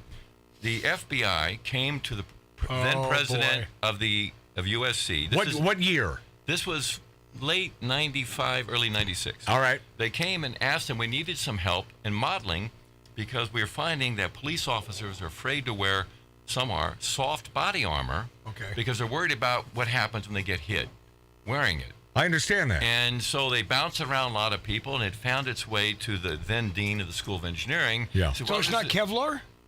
Well, that's related to it, but let me just give you the point. So they wanted to model this, and they said, well, try this guy KOSKO. He's got these different techniques, and I worked with some folks in the medical school, and it's a long story short, but the paper appears, the work product of that, from 2005 in the IEEE transactions on systems, man, and cybernetics. And I even saw it referenced on the History Channel, the finding of it, and what's a program called Modern Marvels. Mm-hmm. I watch it. Right, and they sometimes you go to commercial. Yep. So we wanted to give the officers some sense what it's going to be like if you're wearing soft body armor, not the heavy stuff for rifles, and you get shot. Mm-hmm. So how did we do that? To make, again, a long story short, we came up with this correlation, which we tested at a batting cage in Orange County and at the Orange County Gun Club. Wow. And we gave them some publicity, and that's why they let us use their facilities. Yeah. Right. So what was it? We found what about when you get hit with a baseball on your bare chest? Happened to me as a kid, might have happened to you. Yeah. It did happen to me. I played ball. Right, yeah. and can you correlate that with the effect of wearing soft body armor and getting shot with a 22 all the way up to a 45 caliber? So we did that in a variety of ways. So we would create a kind of a dummy with... ballistics dummy with a... It was almost not quite that sophisticated, but it was plumber's putty wrapped in the in the Kevlar. We got the LA police chief to give us some used vests, and so we would. Wait. Who was it? It wasn't Gates at the time. It was after Gates. It was a couple of them after Gates. There was a little rotation in there. You're talking 95, 96. It's after this was Bernard Parks. Oh yeah, I remember Bernard Parks. Yeah. But the point is, we would correlate the effect of a baseball hitting putty, plumber's putty, which is used in ballistics. Yep. And I immersed myself into ballistics. It was a lot of fun to study this. Wow. And also we had soft body armor, and you can see my former student, Dr. Ian Lee, holding body armor, and we'd shoot that in effect. So we correlated the effect of the shots on the body armor with the baseball, different velocities, and we had an optical chronometer to measure the whole thing. It's all in the paper. How cooler can you get? And, anyway, and go so, ahead. But we found, here's the finding, roughly. To get shot with a 22 caliber, it's still got a lot of kinetic energy. It does. We're talking long rifle here. It 22 does. caliber long rifle, not a Magnum. On wearing soft body armor is comparable to hit on your naked chest with a baseball going about 45 miles per hour. But a 45 caliber, My which has favorite. got a lot more, but it doesn't go as fast as you might think. It doesn't. It drops 900 off. feet per second. It loses velocity. They're good for up to what, 50 yards, 60 yards. It's losing a lot. In that. It loses a lot. The muzzle velocity is coming out maybe 1,200 feet. So what happened? Right. So that correlates to getting hit on your bare chest with a baseball going about 90 miles per hour. And then in between, it's almost a linear relationship. So we were initially thinking, well, we're going to try golf balls, but the baseball impact correlated with That's shells, interesting as hell. and it's been used. So we had access to a lot of stuff that you'll never see, working with the police departments and other groups to sell this. And you see when they take off the vest, there's some bad bruises. In some cases, some people died. Now, if you got hit with a 30-06. 30-06. Now that's a NATO round, which is nasty. The typical deer hunting round. Yes. If you get hit with that, that leaves the muzzle at about 3,000 feet per second. Yes, sir. One technical point, if I can say this, the kinetic energy that is conveying goes up with the square of the velocity. So if it's going 2 times 2 is 4, it's going 10, 100. So it makes a huge difference. Now, if you get hit with that, it will deform it. People will die sometimes, get hit soft body armor because it'll indent 3 inches, just poke your heart out. Yeah. And then a lot of other stuff. And plus, we studied the effects. If I could say one more thing about this. Yeah, go. I published recently a novel. Yes, and there's a script behind it and a potential film project based on an earlier short story called Cool Earth. Now, this is about what goes wrong if the Earth warms up and current techniques to cool it don't work. There's a simple way in theory to fix that. Not saying you want to do it. It could have, as in the novel, catastrophic consequences. But in theory, found a way that you could take the Earth and the Moon and move them a little further away from the sun to cool it. Wow. And if it got cold, you can move them a little closer. Wow. The trouble in the story is someone got the, after it's done, it leads to some bad effects. Someone gets a crazy idea to move it back. And you've got, in the movie, you've got 90 minutes, 120 minutes. It's all in real time, the end of the world here. But in that novel, I wanted, Matt, the audience to get an understanding, unlike in the movies, of what really happens when you get shot. When you get shot, whether it's a .22 or also with a high-powered rifle, whether it's buckshot or rat shot, the whole range back and forth. And so it's freaked out. A lot of people have read the novel because it's the end of the world, for goodness sake. So you think you can have a little leeway with that. We call him. I mean, his official name is Dr. Bart KOSKO, but this is Dr. McCoy. Well, no, from Star Trek. Actually, I'm thinking Jeff Goldblum also. But I mean, this man. So why not wear the full body armor? It's too heavy. Heavier. So it does not allow you to do what you. Well, you have to wear it for 8 hours a day. Yeah, so it's a bitch. It's you're a pain. only going to need it If you thought once, the sniper maybe. had a high-powered rifle, you're going to wear something very heavy. Yeah, and the like. And by the way, this was also intensified after that shootout in the mid '90s in downtown LA, when the police had to go into a local. Well, they had armor piercing, and by Right, the way, exactly. armor piercing rounds. Is there there's validity to that? Correct? Oh, absolutely. Right. We can, in theory, almost always increase the round to pierce the. Because pierce the you armor. get a It's 22 maybe a round big with an armor piercing. It's also the material of the round itself. That's Yes. what allows it to All pierce. these things. Yeah. So if you got hit with a .50 caliber, it's going to pierce it. Well, it's going to cut you in half. Well, 50 cal is going to cut you in half. Right, exactly. So I'm saying there's a whole spectrum in there, back and forth. But in the novel Cool Earth, which is real time, if you want to see what really happens, best as I can get the medical science, you can look at it, and it has different effects on people. I got to get. How do I find this? That's also online. Okay. Cool Earth. The Earth temperature. Hopefully in a thing is- theater near you. Good. It kills me because we've had warm. It's been much warmer. Get on that than it mic, is now. Mike. It's been much warmer than it is now during the medieval warming period. Please don't even get the it. little ice age, This whole we've had global the warming colder, bullshit. so It's bullshit. Yes. Are we getting a little warmer? Yes. And by the way, But when the planet's warmer, we more should life be. is supported. I don't believe it's man-made, Bart. Well, I don't want to get into this with you, but are you? Well, I think you said it. It is getting a little warmer. Yes. So if we look at It's the been measurements, getting warmer there's since over the last 10,000 10,000 meteorological measurements around the world. It goes up. The question is, if you really ratcheted it up, and that might be 100 years from now, several hundred years, if you really ratcheted it up, you could cross some tipping points. So a lot of us have thought, at least as a backup, to have some kind of geoengineering. That's why they're spraying. Well, that's one option, but there's been prohibitions on it. In June, the Biden administration did quietly release a document allowing the studying of this, in theory. I mean, it's been allowed. Well, they've been doing it already. They always do it. Then they later say, "Oh, we're going to do this." We did it after they've been doing it already. My good friend, a professor and Dr. Gregory Benford at UC Irvine, used to work at NASA. He's proposed some remedies. So, for example, you can create artificial volcanoes. Yeah, but I'm sorry, I don't mean to cut you off, but volcanoes happen all the time. What's happening naturally on the planet is going to happen.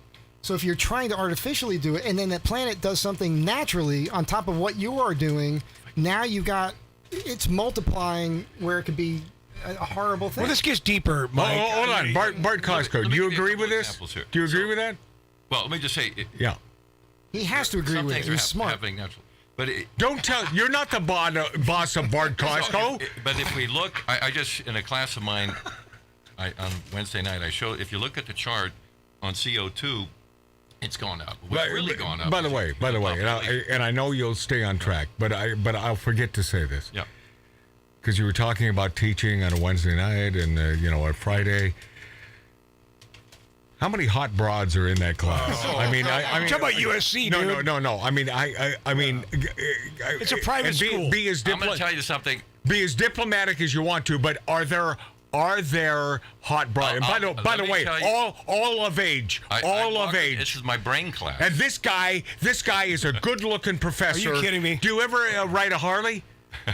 I used to have a 350 Honda as a kid. Okay. So the only thing missing you meet the nicest people on a Honda. is a and a bunch of tattoos. Is that right? But let me say something. When I walk in my class, it's the highest numbered class in our curriculum. It's 689. All right.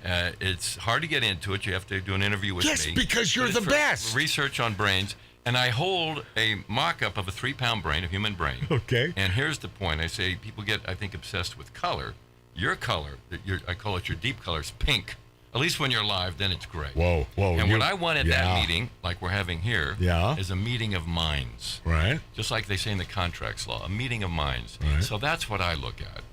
After a while, the physical appearance, I'm measuring you, your IO, your impact. I'm thinking the Come mind. on, I'm Bart. trying to model the brain. Yeah, okay. Hey, Bart KOSKO, I'm not buying any bit of this bullshit. Yeah, this is pure He crap. wants to know how many women's grades Listen, man, were elevated. Dr. Bart I'm KOSKO. looking at the brain, man. Dr. Bart KOSKO is a heterosexual male. And by the way, I met his spousal equivalent. I love her, man. I love this chick.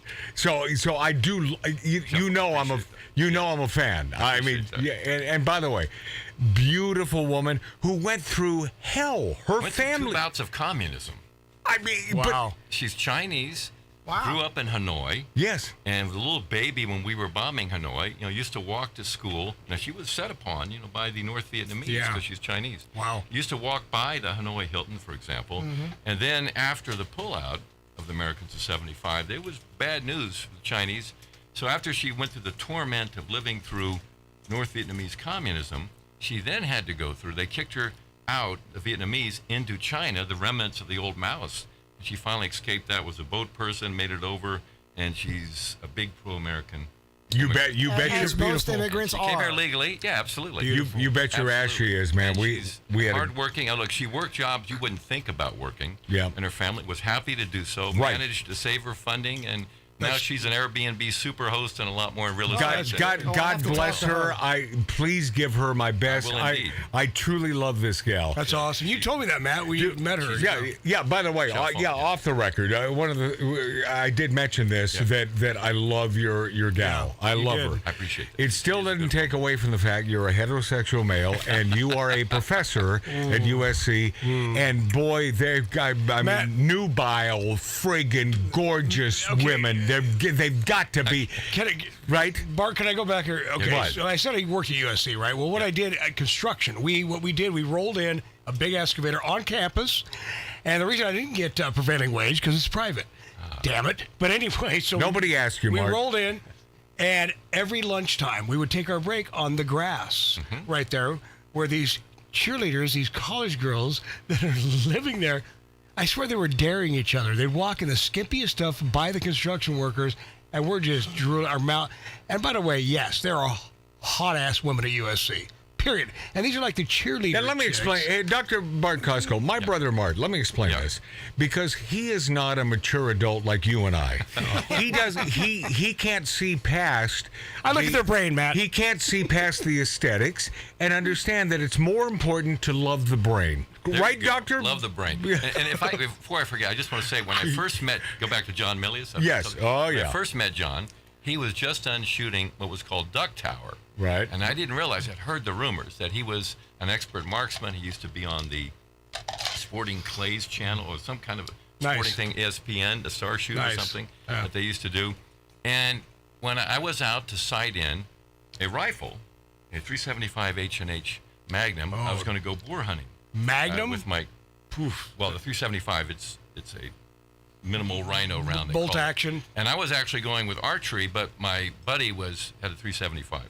And so we got out of the car, and there was John. He looked like John Milius with that big grin. Yeah. And we just became friends from that moment. John Milius, I can't believe you even know that guy. Absolutely. I have a friend that I That used is to ride unbelievable. motorcycles with who went to school with John Milius' son. That guy is And he like kept telling legendary. me, That guy's a legendary marksman. John Milius would love you, he used to Well, say let me tell to you about his marksmanship. Yeah. I'd love to meet that guy. So I where were you can't hunting boar? That I'm sitting next to I a guy would that go knows outside him. of King City. Okay. And I have a book crazy. that'll be coming out on that because I wrote a short story. A lot of my stories evolve into novels and other books. Because And boars I are pretty introduced- open season, correct? Because they're a Absolutely. menace. In many states, you can kill him anytime. That's true in California, too. You can Absolutely. You can night hunt them. Here.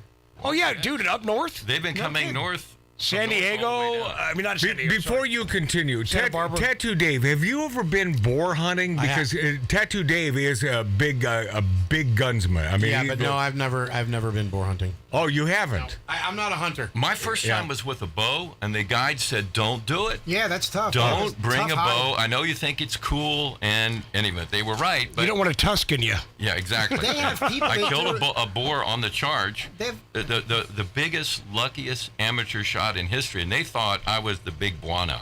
The guides go, "Wow, hit it, killed it." Slid right into me, and afterwards, the guys brought out the cooler. That's the some beer, balls. skinned it, the cigars, and we sat around. Make and this that man a led, cape. As a writer, that led to a short Is this story. Clint Eastwood? To coming up. No. No, Clint Eastwood never actually I did that. introduced John to boar hunting. You know who Dr. But Bart wait, let me tell KOSKO you- is? He's the real James Bond. No, I'm not. Yeah. But the way I introduced John, because I'm a friend of his, and I would help him look at his scripts. He would In send them case to you me. just tuned in, John Milius. Continue. John Milius. Can't believe you know that guy. And so I was Conan the Barbarian. his student, so to speak. And I'm not the only person who's gone through John's training, but would do that. And I sent him the short story that grew into the novel called Steinbeck Country, the short story. The novel's called Pastures of Heaven. That's the region where the main boar hunting is. And he was intrigued by a phrase in there had to do with archery. And that was because he was working on his masterpiece, his last great script, which I'm happy to say I was one of the first to read, Genghis Khan. If anybody was made to make a movie about Genghis Khan, it was John Milius. Now you're pronouncing it that way. Is that I was just gonna ask Is that. that the correct pronunciation? My understanding is it's a soft G, Genghis, not Genghis. So it's not Genghis. I hear it's a soft G, but Because I had a buddy, Richard Tyson, no longer buddies because, my He's the devil. my lawyer shelf over there, he broke a beautiful stained glass. I'm pointing to it; it's right over there. But this man was in a movie called Genghis Khan. With Charlton Heston. He took the movie because it was $1 million payday with Charlton Heston, and it has never seen the light of day. Yes. It's sitting in a vault in Italy somewhere, but he calls it Genghis Khan. I always said Yangus. Would that be wrong? I heard Okay. it's Genghis. Okay. I say cunnilingus. It's subject to reasonable dispute. I I say Jane Green. I say Django. I got to go with Bart KOSKO on this But one. to take another John story related Yeah. to that, he told me to meet him up at the gun range, which is relatively close to where I live on the And you're border- thinking, hold on, border of this Orange guy's going to County. outshoot me with It's blindfolded. beyond out shooting. I So know. he was tired because he had just finished. He was working on his really last great TV movie about Teddy Roosevelt. He'd done an earlier magnificent movie called The Wind in the Line, one of my favorites. Yeah, it's Great great. movie. It's great. Jerry It's great. Goldsmith score, and he's got Sean Connery in there. He's got the best Sean Connery stories I've ever heard. So John did something called The Rough Riders. It was a two-part series. I know it. Right, and it came out Yep. in '97, and for Turner Classics, or Turner's movies, or whatever it was at the time, it was the most watched such miniseries at Yes. the time. In any event, I had the galley proof with me of my novel, which I'd mentioned before to Matt, called Nanotime, which in turn was a movie project with Oliver Stone. That's how the genesis of it. We couldn't get the movie made, but I turned it into a novel. John wanted to see it and talk more about the novel. He said, come up to the range. And this is the old Packmeyer range on 60 and Roosevelt. You're talking about Nanotime here. Nanotime. Yeah. So I had that with me. And outdoor range, indoor range? Oh, it's a big outdoor range. Oh, okay. With a huge archery park behind it. It recently closed right before COVID. I don't know if it'll ever reopen. But I remember with John, he was at there's several skeet and trap stations in a huge sporting clay simulated hunt. He was doing skeet and talking to him. I had my shotgun. I didn't get out of the car. And John was talking, shooting from the hip, talking about the book. Jesus. Yeah, Bart. Boom, boom. From the hip. I don't think he missed one. They shoot double. Oh, man. Skeet. Those real shots. No, I know. I've never seen anything like it. I've shot him several times. I've shot clay pigeons. This dude. Clay pigeons are. This John Milius, a real man. He's a real man. John, he's got that. Then he told me. Where do you learn how to shoot like that? I'm not sure where he got that. If you got enough money, we can shoot whenever you want. But surprisingly, I'm a you're good gonna shot, get good at but I it. mean, I'm not as good as yeah, that. but you got. I bet he have the time but he and put it into. But it. Mike C, I'm certain John Milius learned it before he had all the money that he made. Yeah, but you get good as it's practice. Practice. His perfect. mentor was John Huston. Oh yeah, maybe that has something to do with it. Yeah, You think? And Huston directed his movie. Wow. He was not happy with it. It's not a bad movie called The Life and Times of Judge Roy Bean. Yes. That's a great Paul Newman. And then in the movie The Wind and the Lion, he has John Huston as the Secretary of State to Brian Keith's Teddy Roosevelt, if you remember that. Yes. What kind of? He had 12 gauge with birdshot, probably 28-inch barrel. Martin, what about those? What about those who are not interested in shooting? No, hip John shots. has. This is where Marty just tries to make like he knows what he's talking about. PRDY. Oh yeah.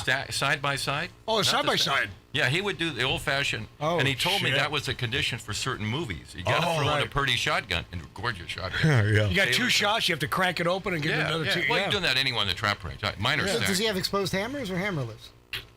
I don't remember on that. I think they're exposed. Now you got way too. Back to Nanotime. Back to Nanotime. I'm a gun guy. I'm a nerd when it comes the to that book stuff. Nanotime. Subjects in Nanotime that frighten you today. The subject? Are there themes that sort of frighten you today? World War III. There you go. Do you see this in Clement much more than at any time in our history right now in 2023? Yes, I do, and it worries me. I can tell you a couple things about that. Please, So, Dr. let me Bart say that- KOSKO. By the way, and this is the thing. His book, Fuzzy Thinking, I think your first release was 30 years ago. Yeah, 93. It was 30 years ago. You re-released it, and I love the fact that you did. Tenaciousness, man. But no, it's not about tenaciousness. It's about way ahead of the curve, man. Did you edit it? Way ahead of the curve. Did you edit the new? When you reissued it? Did you add anything to it? There's some things added to it, and it's mapping to other documents on my webpage. Okay. So what? Let me tell you how this happened. Tell me. So, by way really of John, I got to know Oliver Stone. The two of them co-wrote a script called Conan the Barbarian that introduced. You know who? Now a part-time professor, I guess technically. At USC named Arnold Schwarzenegger. And by the way, I've enjoyed a cigar with Arnold and my own self. The most affable, sweetest guy. Shitty governor. Yeah, horrible politician. Yeah, well, no, good politician, horrible governor. Yeah. Horrible governor. At least he got elected and reelected. That's not a small feat. That's what I said. Good politician, bad governor. Yeah, okay. But yeah. So what happened was Oliver asked me to dinner, and it turned out to be really a debate. And this is a master director. Let's give you some insight about Oliver. You can learn about this. He's got a new book. It's called Chasing the Light, about how he made Platoon and Salvador. But his father, Louis Stone, who he thanks in his movie Wall Street, had just died, I think, right before that, was on staff to General Eisenhower in World War II. His mother is a French artist. He's from this interesting mixed background like that. He's a very talented guy, and he's got that ability of a general. So does John. To handle logistics well. That's why they make great directors. That's right. Right. And they're both great writers. Yeah. Now, they might have clashed heads on the Conan script. They're old friends. And Van got to know him through him. And he in effect, set up a debate. I didn't realize it at the time, between me and one of his very left-wing friends and someone I got to know over time named Robert Scheer, or Bob Scheer, whose wife, Narda Zucchino, was the assistant editor of the LA Times. Bob, I think he did that famous Playboy interview with Jimmy Carter and the adultery in the heart. Yeah. And he's now, I think, at the Annenberg Center at USC. Yeah. So we had and by the way, for those of you who don't know what that is, it's simply that if you're thinking about sex with another woman, then that is adultery. That, am I right here? I think that's what it was saying. Yeah, it's pretty much that. Thought that counts. And that was Jimmy Carter. Yeah. That was the thing. So anyway, we had a rousing discussion.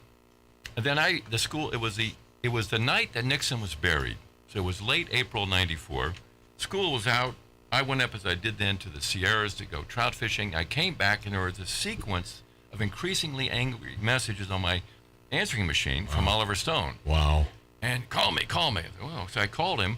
Then it was just, this is when Oliver was making a movie a year from Salvador all the way up to Nixon. Yeah. And he made Nixon in lieu of what could have been Nanotime. And he said, listen, I hear that Kubrick, remember, there was a rivalry there of sorts. Yeah. Kubrick had Full Metal Jacket. You bet your Oliver ass. trumped him by bringing out Platoon, yeah, which was made afterwards, released first, and Kubrick went from Me First to Me Too. Mm-hmm. He said, I hear Kubrick's making a movie called AI. Well, you're my AI machine learning guy and you write fiction. Give me a treatment. I didn't know what a treatment was, like a back therapy or something. Give me a treatment, give me a synopsis, something to compete with this guy. Now, that's a writing opportunity. You talk about a big break? And I said, well, what do you want? And he said, just make it something big and something you care about. That was it. Click, basically, after that. So I thought about, so, okay, is World War III big enough for you? Wow. And something I care about is not dying. Yeah. And so putting those things together and weaving it out came the story of Nanotime. And what that is about is how a selfish young man makes it to digital heaven by way of World War III. But it introduces the term nanotime. So what happens if we take a computer chip and put it in your brain? It's coming. You guys will almost certainly see that. And then the inevitable step, certainly by the end of the 21st century, is the replacement of the entire brain with the chip. We won't be alive. We will be alive. You'll when be alive to this see some implants. They're already seeing for medical purposes. Yeah. But simply for backup. But the minute you do that, and you can go back and forth with the thought processes, you're going to operate not on what we call meat time or slow neural time, where the electrical signals travel about 200 miles per hour. But on nano time, on chip time, a few seconds of our ordinary time could be a century. Wow. And so one of the relationships of the story is how you would balance that going between ordinary time and nano time, where the rest of us are frozen statues made of meat. And the drama plays that out. And at the end of Act 3, Oliver saw as a kind of end of 2001: A Space Odyssey, when you go inside the monolith and all the visuals. We tried to get that made, but we weren't able to get it made. It would have taken a lot of special effects. It still bounces around. Well, and I went ahead, and I just got tenure right after that, during the summer of '94. Went down to the Caribbean to celebrate scuba diving, British Virgin Islands, and came up with an idea for it. I know, Dave, the guy scuba dives, no, shoots guns, does movies, he's a professor. If you don't mind, and even if you do mind, I will double down on this. What the hell? This man is James Bond. He's like the real James Bond. What hasn't he done? I mean, Dave. Every 60 seconds, I think of something I want to say, but I don't want to interrupt. Tattoo Dave. My God, this man is it's frightening. So when's the last time you did like a bungee jump? I thought about doing a bungee. Of course you did. He cares about living. You thought about it. I thought about it because they were doing them off the bridge to nowhere. The name is KOSKO. BART KOSKO. I mean, my God, this guy is ridiculous. I want to talk to you for like 2 weeks straight. Oh, no. I know you've jumped out of a plane before. I trained when I was in Kansas. Yeah. And it was the old-fashioned way, where you have to climb out on the strut and sleep out like that. Is this guy not a chick magnet? And Is he not a chick I never magnet? had time. I was always too busy. If he started talking like I'm this, he's putting heterosexual. most women to sleep. I'm heterosexual. I'm interested in him. How about that? Wow. Yeah, how about But that? I got hurt because you do the parachute landing falls. Yeah. And the guy, because there was too much wind in Kansas, they wouldn't let us go up. Oh. So there was a cattle guard ramp. And I went up, they had us jump off backwards, and I kind of jammed my tailbone doing that. Oh, yeah. And I still have a problem sitting on it right now. In fact. Yeah. Okay, hold on. Bart KOSKO. So going back to brain chips. Yes. Do you believe, or does this exist? I can't imagine this exists now. Brain chips that read your mind. They don't exist now, no. Do you see that as a real possibility? A real possibility, real promise, and really big threat. If you're worried about AI now, holy ass. Wait till you Holy see ass. when you think about what advertisers, governments can happen here. This is like Terminator stuff. No, it's not Terminator. You know what it is? Gilligan's friggin' Island, when they're eating those nuts, and they do. Oh, that's right. Well, hold on, Mark, go. Yeah, it was sunflower seeds. Right, or whatever the seeds were they found on the island, and then they wouldn't have to say anything because they read each other's minds. Right. I mean, what There's a version of that. But Dr. Bart KOSKO, is that a real possibility? With sunflower seeds, probably not. But okay, Mart, chill. Okay, every 2 years, the number of on-off switches on a chip doubles. It's called Moore's Law, as you know. So that's why this AI... I know that. Are you kidding? It's so powerful. Yeah, but it's been going on since the early to mid-'60s, but it's almost over because you're getting so small, the atoms are no longer stable. They have all the on-off switches. We're at the very end of it, and if you're interested in the current issue, it's accessible publicly, of IEEE Spectrum. They talk about the thing that's extending it another 5 years. It's the use of something called extreme ultraviolet lithography. And it uses a machine, the most expensive machine ever made, controlled by one company, the Dutch company ASML. And these are the ones that, for example, are in Taiwan. I have an Apple iPhone, and the chip, the A15 chip, is made there in a particular facility at TSMC. Right. But we're running out. And what's interesting about the article, by the way, and the film connection, is that the German company Zeiss Lens, Carl Zeiss, right? They helped out to get the light. They need a certain kind of light. It's really complicated. They have to have a CO2 laser, a special powerful kind of laser. And it takes a piece of tin, melts it, gets the light from that. They bounce it around, do some mathematical tricks with the light, courtesy of Zeiss. And with that, we maybe get 5 more years of the doubling. So that's point number one. Point number two, what's the tie to film? Remember the movie Barry Lyndon? Yeah, of course. It came out. By the way, not a great movie. No, it's boring. It was a pretty movie, though. Yeah, no, it was gorgeous. But Mark, you and I agree on a movie. The dueling scenes were great. Yeah, it was terribly boring. But that was one of Kubrick's. But what about also. the dueling scenes? Yeah. Matt, the dueling. Oh no, loved it. How do you not it's love got the slowest ending in history? They're reading the mail, basically. Yeah. I get that. Yeah. But Kubrick did the right thing. He said, I want to go back and look at these old Hogwarts paintings, and I want to shoot something that looks like it looked in 1780. And that means you shoot with candlelight. But if you take an ordinary film projector, camera won't work. So he heard about some lenses that NASA had used, that Zeiss had prepared, and he got Zeiss to make him some. And that's how they were able to, with these extra wide lenses in effect, to shoot by candlelight in the famous. It's a big deal in the cinema school if you're into lighting here or not. And Zeiss has returned, interestingly enough, to help out Moore's Law. So what does that have to do with the chips? Because those chips get more and more powerful, can do more and more things, even with very old algorithms. And so when those chips get small enough and powerful enough, and they can start to interface with the on-off language, the neural spikes that are going before. Wow. You got 100 billion neurons. Each one connects to about 10,000 other neurons. We haven't quite cracked the language, but we want to be able to listen to the chatter, record and back up the chatter, and then to talk to it. Isn't this dangerous? Isn't this dangerous? But it helps people see. It helps the lame walk and does these kinds of things. A lot more is coming. I have a colleague at USC, our whole neuroscience school participated to some extent in this, and they were able recently to go into the seat of memory, the hippocampus of some epileptic patients. It seems like this could help in dystrophies. Right? Helps all kinds of things. Right? I mean, the whole going back to Jerry Lewis and the telethon. It seems like this could be helpful. Let me tell you the first instance where we got someone on the outside to write to a human brain. And my colleague Ted Berger and his crew did this. And what they did was take some patients who agreed they had implants in their head already. Who the hell's going to agree to that? Well, these were epileptic patients. Oh, okay, get it. Right. By the way, my former producer, Laurie Downey Jr., her daughter had this Major seizures implanted in San Francisco. They did the operation 4 or 5 years ago. I will tell you this, Dr. Bart KOSKO. I was skeptical from the beginning and remain even more skeptical today because it hasn't helped her in any way, shape, or form. And so Dr. Bart KOSKO, author of Fuzzy Thinking, which is now out again after 30 years. Buy it. This man is worth it. I'm going to. But dig You have any this. copies with you? But dig this. Dig this. You be selling out of the trunk of your car. No, dig this. I then said, and see if you're sort of. I can't imagine you're on my page.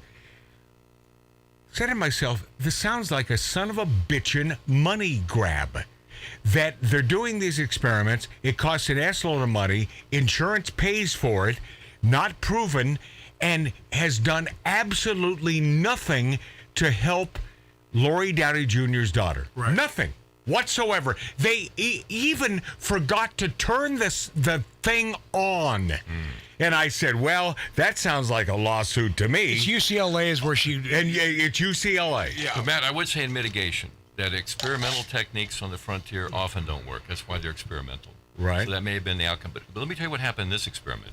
They took some patients who agreed to do this, epileptic patients, with electrodes in their brain, and they had them do a memory task, and they watched some images. And while they're watching these images, half the group, they could measure it, and they got some information and feedback to tune a mathematical model of how the hippocampus, the seat of memory, works. Right. Now, that model has a lot of coefficients that have to be adjusted, a lot of knobs to be turned. But because electricity travels a lot faster in general in the chip wire framework than it does in the brain, they're able to go faster than the brain. They were able to figure it out, come back and tune it, and then juice it up when they were looking at certain images. Afterwards, But here's this the punchline. But this entire thing still could be a bunch of crap, right? I mean, it could be. But let me just tell you what this Okay, what the experiment found. yeah. So after, because it really was historic. After they juiced up some of the patients when they're watching it, tuned it, so when they're looking at an image, a particular image, they gave it more juice in the hippocampus, basically saying, remember this better. They didn't tell it what to learn, but just emphasize what they're looking at the moment. Mm-hmm. Then later, when they came back and tested all the patients, those had better recall when they saw those images. Now, that's kind of the first tiny step. Now, I'll tell you what I just told my students. I always question this, Bart. Yeah, okay. Or did they? Or this random sample of how many people? It wasn't big, so it wasn't huge. So you have recall's an important thing. No, I understand that, but maybe it's not true. Maybe it's simply random, right? You know where I'm going, right, Bart? I have a quick question. Yep. Let's say that what you're saying is correct. Get on the mic. Let's say Mike. what you're saying is correct, and they get better recall from this. Now, if some you images. Okay, if you were to take this out, would they still be able to have better recall? Right. Well, that's a good question. But therein lies the question, and where I have a problem with this. So, Matt, if I could just say... Yeah, of course. I have this special class... You're the James Bond in the friggin' bar. Come on. Special class, and it's about not just research in the You brain. have a license to kill, No, I Bart. don't. Yes, No, you no, do. no, no. I have a license to sue because I'm an attorney, but that's the only license. Oh, boy, I got to talk to you later. I'm kidding. No, it's all good. I don't take on many clients. But here's the point. All technology, when you first see it, is not very impressive.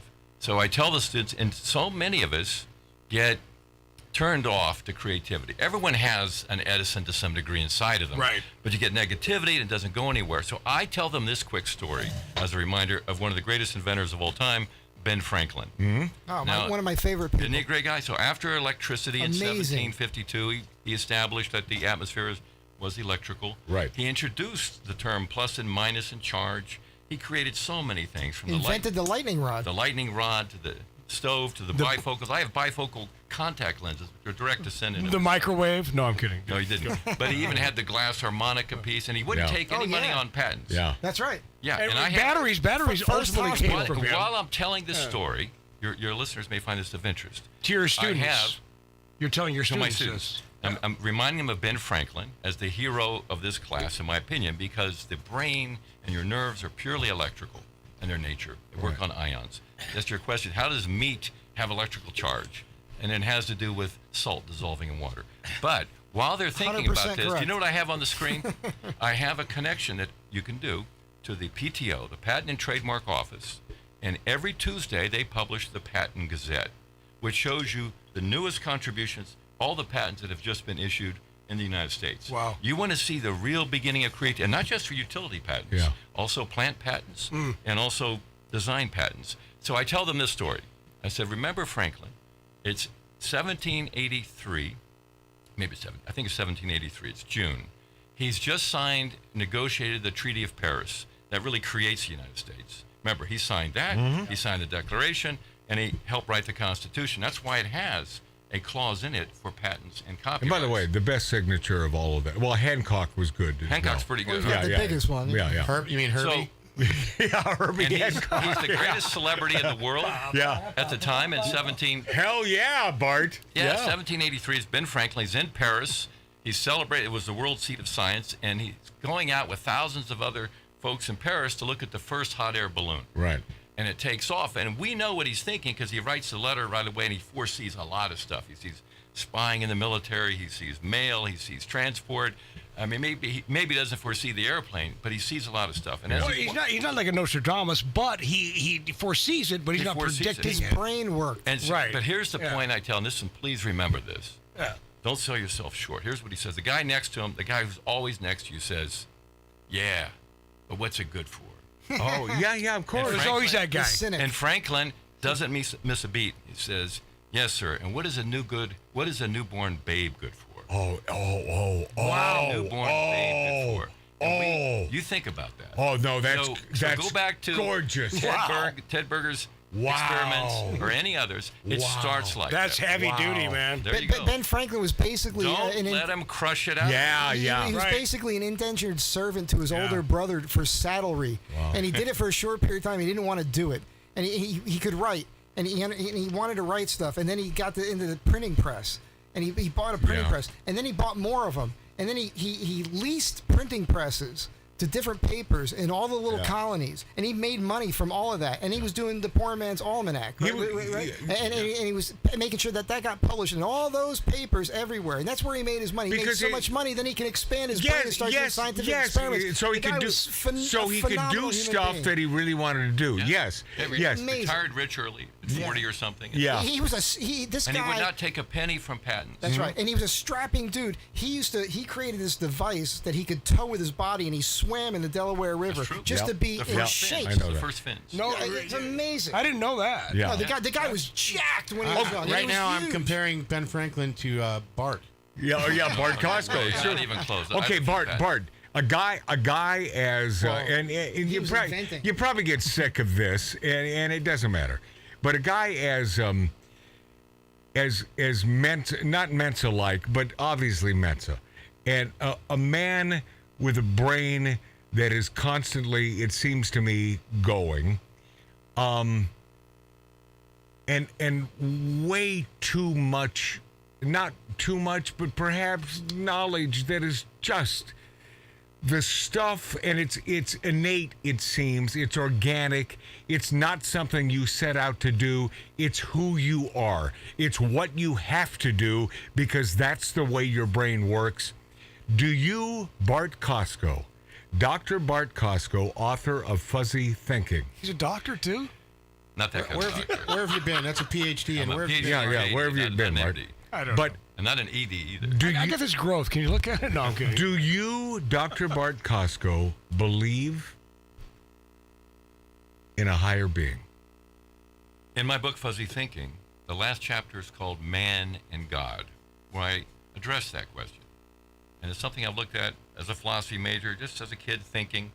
Like a lot of us in high school, I became the village atheist for a while. And if you don't go through that phase, something was probably wrong. I've seen I can argue the case either way. In fact, if I tell you a real quick story, one of my professors, he's gone now. His name was Willard.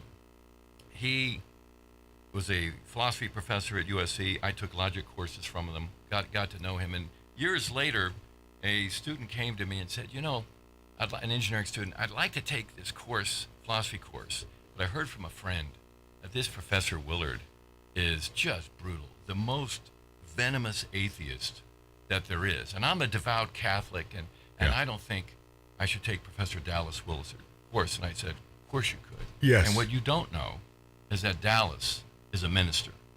Wow. Wow. And what did I tell you? Wow. If you want to crush your opponent in debate, you know the subject so well, you can argue the case better than your opponent. And he would give you, so I can do that stuff too. But what I see, and it's what some of the old Greeks saw, so I spent a lot of my life in mathematics, is math. So here's to me the great mystery of the universe, and leads to some speculations. The universe is finite. Math is infinite. Those are two separate facts. They're both true. Finite universe, 13.8 billion years old, and math is infinite, but point 3, the great mystery, is that finite universe tracks the math. It doesn't have to. And we look at it, and you see a kind of blueprint. And you can't help but, when you see that blueprint, say, who in the hell wrote this thing? Well, beyond that. And that I call the math maker. Okay. Do you my brain is bleeding right now. No. Did you meditate? Okay. So do you have... But hold on a second. Just slow down a second. The math maker. The math maker. The math maker. So it's not necessarily God. So that's what Bart is saying. If you think about God for a second, any basic properties of God, whether it's omniscience, omnipotence, omnipotent, these sorts of things, it's going to include math. Yeah. It's not just our little view of it. Right. The old saying is that one goldfish says the other, of course, there's a God, because who else changes the water in the bowl? Correct. We can go beyond that. That's their God. Yes. What you're trying to explain is not just atoms Mm-hmm. and bits, but the math itself. And whatever the he, she, the it, or the nothingness that made the math, that's the real power. And it's hard not to be in awe of it. Now, by the way, I think the one religion that captures that in its art, oddly, is Islam. Not with Allah, but with a mosque. You ever been in a mosque? It's got this magnificent geometry. Yeah, I have not. You'll see it in a few synagogues, but because they know the geometry, the blueprint of the universe, that's the real power. Wow, and the Knights Templar brought that back. Wow. Mm-hmm. And they built these great cathedrals in Europe, but they picked it up from the Middle East when they. Well, look at the Druids. Speaking of synagogues, Mark C.G. Boyer, who is a computer geek, and he's not a guy that can help you with anything except numbers and snacks and computer logic and writing programs. You've done a lot of research on this Bart KOSKO. Is there something that fascinates? I mean, obviously the man is fascinating, but a question, Mark C.G. Boyer. Send the. I thought Bart KOSKO wanted potato chips. What? Oh, okay. One question that we have missed here that you might be fascinated in asking Dr. Bart KOSKO, Mark C.G. Boyer. Yes. So we'll get back to World War III. Well, hold on. He's got a question for you. Go ahead, please. Get the mic up or talk louder. We're approaching quickly the point where the brute force of artificial intelligence we have now will actually become machine learning, independent intelligence. And I find that terrifying. That if what we have now hallucinates, right? What would an independent intelligence that thinks 1,000,000 times faster than we do? Billion times. Is 2001 real? I think is what you're saying. This would be the Forbin project. Yeah. You know. Yes, I do. Yes.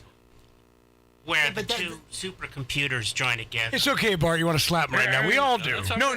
But the fear of a machine deciding it wants to take over for what purpose? But hold on. You're talking about supercomputers getting together. Is that a real thing? I mean, it would still depend on us, though. You bet, and beyond.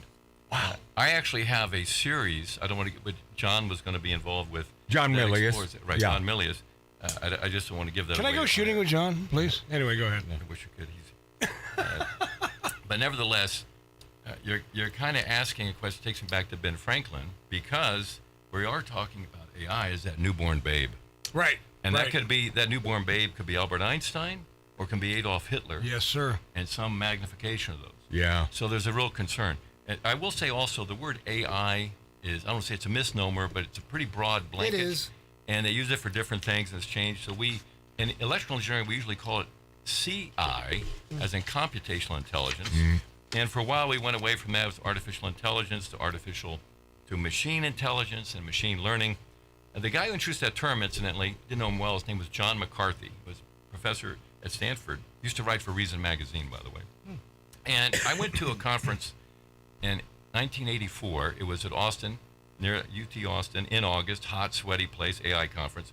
He was a keynote speaker. A lot like this bar you're in. Yeah. Yeah, it was like that, but it was the humidity was a little higher there. Oh, no kidding. Yeah, I mean, it was high. And I remember to break the ice, he told a joke. I'll do my best to produce it. Yeah. He said, all right, so all the engineers and scientists have gotten together, built the great AI machine we've been waiting for. It sucks up a ton of energy. It pollutes. It's raised the temperature of the Earth a couple degrees Fahrenheit, whatever. And we have taken a poll, and we've come up with one question we want to ask you, and we turn you on. So he turns it on, and he faces, and everyone's waiting, and he says, here goes the question. Is there a God? Boom. And the answer, there is now. There is. And John McCarthy, not me, the guy labeled it AI. But that would be ego. There is now. And I don't see how a machine could have ego. There is now. Well, you could program it to emulate it. That's the problem. That's exactly It's who is controlling the AI. It's not the AI itself. It's the people who are programming the AI. Yeah, of course. Well, that's... But matter of fact, you asked me about World War III. Yes. And so you asked me, what keeps me up at night. Yes. And the threat of it, and I see some things I don't like. Now, many years ago, I introduced something called an FCM, Fuzzy Cognitive Map. If I can say a swear word on the radio, and some people now you can. I do it all the time. Now you some can. people refer to it as a quote fuck'em, FCM. All right. I don't, but that's what it's sometimes called. Fuzzy cognitive maps are a way of doing causal reasoning where lots of things interact, and it gets hot and it cools off, gives you a kind of prediction. We used it at the RAND Corporation recently to. So it's like the Magic 8 Ball. Yeah, maybe. Okay. I'm just I rough don't enough know. metaphor, but we used it at the RAND Corporation. One of my former students runs an AI group there, to look at what's called the Thucydides trap. Is it the case that the higher power goes to war with the lesser but rising power? In this case, will America go to war with China? Right. And it's a whole project out of Harvard called the Thucydides trap. We went back, took the Harvard stuff, put it in a cognitive map, and we found that in 80% of the cases, not saying these were the most probable, but possible inputs, war resulted. No kidding. Wow. Now, and I have to no be clear, kidding. because I don't want the folks at RAND. I'm not saying that RAND says this. We did not have the relative rankings of the input states. Right. But we were shocked to see how many outputs led to conflict. I'm not saying Wow. it happened, Wow. but that's an example. Yeah, but that's not a surprise. Okay, Yeah. okay. But so the point is I think about this, and I sometimes draw cognitive maps. You can just go online and see it. Yeah, It's but my most cited research paper, by the way. But does that change depending on who's in office? Sure, it could affect it. Yeah. But 30 years ago, I brought out fuzzy thinking. 40 years ago, when I was a young 23-year-old working my PhD, I worked full-time in the heart of the Cold War, if I could give a little more background. In those days, half the scientists and engineers worked for the military, as I did. But this was the biggest defense contractor in the world called General Dynamics. It was San Diego, and I was affiliated with the UC system and ST in Berkeley and Irvine. By the way, don't you know they're the bad guys? They're the bad guys. Don't they make the The left hates Yes, them. they do. I consult the electric. Oh yeah, they're the bad guys, Bart. So you know I'm just saying this tongue in my cheek. first day on the job, Matt. Yeah. I was assigned to the cruise missile project. Yeah. The Tomahawk cruise missile. And I mean, I remember the place. It's all been torn down after the Cold War. But they even had a place on break, and some employees, it was like a city in Kearney Mesa. Some people could bring their kids, a swing set with little cruise missiles you could put the kids on, and go back and forth. Jeez. But I learned a lot fast, and saw things that I still can't say. And I was a bright kid.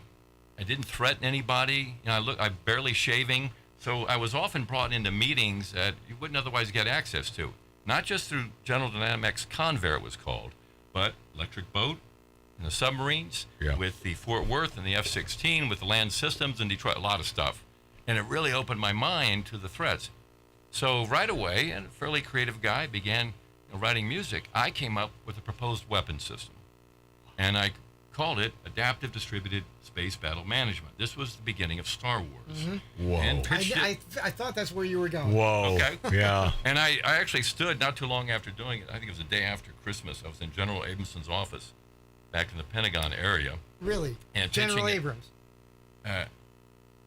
General, Abramson. I believe it was Abramson. Okay. But he actually was out then, but it was his staff.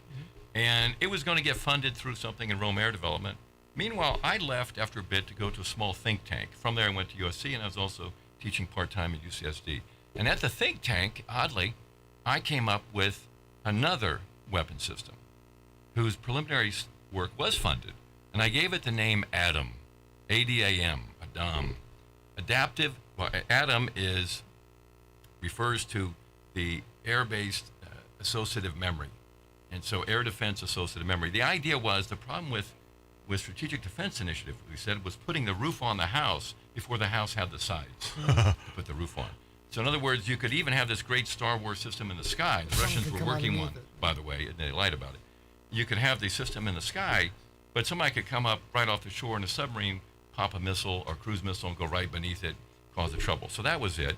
And it was an interesting thing. One of my lead advisor, Dr. Alan Stubrud at UC Irvine, had just been the chief scientist for the Air Force.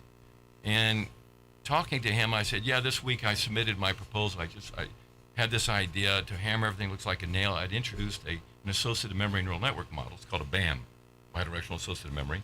And I just pitched it to the Air Force. I said, what the hell? He said, I actually could just consult it. I won't mention And you're 23, 26 At years this point, old. I'm 26. Yeah.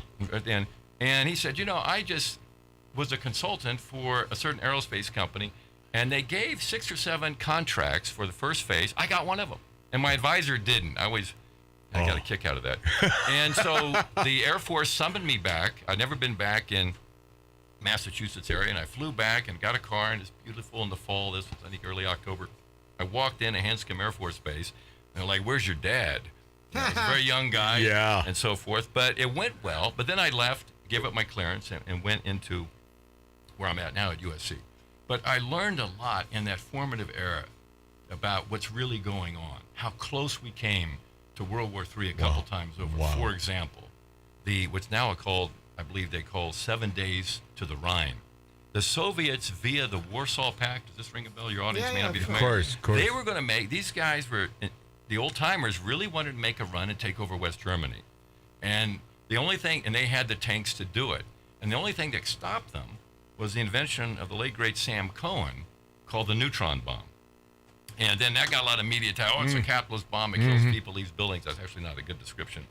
But it did deter them. So I saw those sorts of things, and I thought about it, and over time you get an idea. And so with whether it's cognitive maps, Matt, or that history, I think a lot about World War III. And let me tell you what really worries me. Besides the potential conflict with China, besides their joint military exercises with Russia, besides them prepared to not just invade Taiwan, but setting up a land bridge between Russia and China. It's this question. This is the question that I'm not hearing an answer to. What comes after Putin?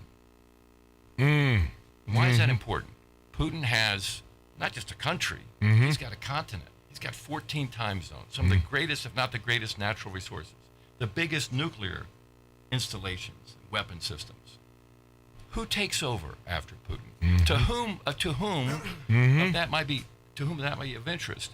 And I read an article on Foreign Affairs from the Council of Foreign Relations that came out recently. It said, "Don't be worried about when Putin's gone," written by a guy named Mikhail Khodorkovsky, who had been put in prison by Putin. Nice Irish boy, yeah. Yeah, and Garry Kasparov, the great chess champion. Right. And it's interesting. Look, we've got like a government in exile. I'm sure they mean well, but they had a phrase that worried me. 2 words, something they wanted to set up before democracy is achieved. We need to set up, they said, a quote, temporary technocracy. Yeah, that's a problem. A temporary Now, you think technocracy, you think it's at least a social credit system with China. What do you mean temporary technocracy? How temporary is it? So I think about that. The biggest potential land grab, weapons grab in the history of the species could happen as soon as Putin falls. Who benefits? That can lead to World War III. Right. And God only knows, as they say. Well, let me just That say, I'm more hopeful because of this. People. Like, our military is volunteer. Those guys force people into it. I'm not worried about Russia. I'm just saying, though, like, I feel like there's because of the internet and what people can get and what they can see, I feel like there's a humanist nature to things. People ask about whether God is real or not. I think that there's something happening with human beings, and they're collectively not trusting government more and more every day. But hold on. These are the same human beings that went with the whole mask thing, though. In our, I hear you. Here's what worries me. What I would call the Davos crowd. It's the propaganda thing that we have a problem Think with. about this, the Davos crowd. And I bring that up because you might remember last summer, we saw those images, at least on BBC, saw those images out of Sri Lanka, the island just south of India. Right. And I dated a Sri Lankan girl once, but we won't go into that. All right. And a lot of folks had convinced, in effect, the dictator of Sri Lanka to not use fertilizer for the good of the environment or whatever. It backfired horribly. The country collapsed. You saw the people revolting in the swimming pool of the palace.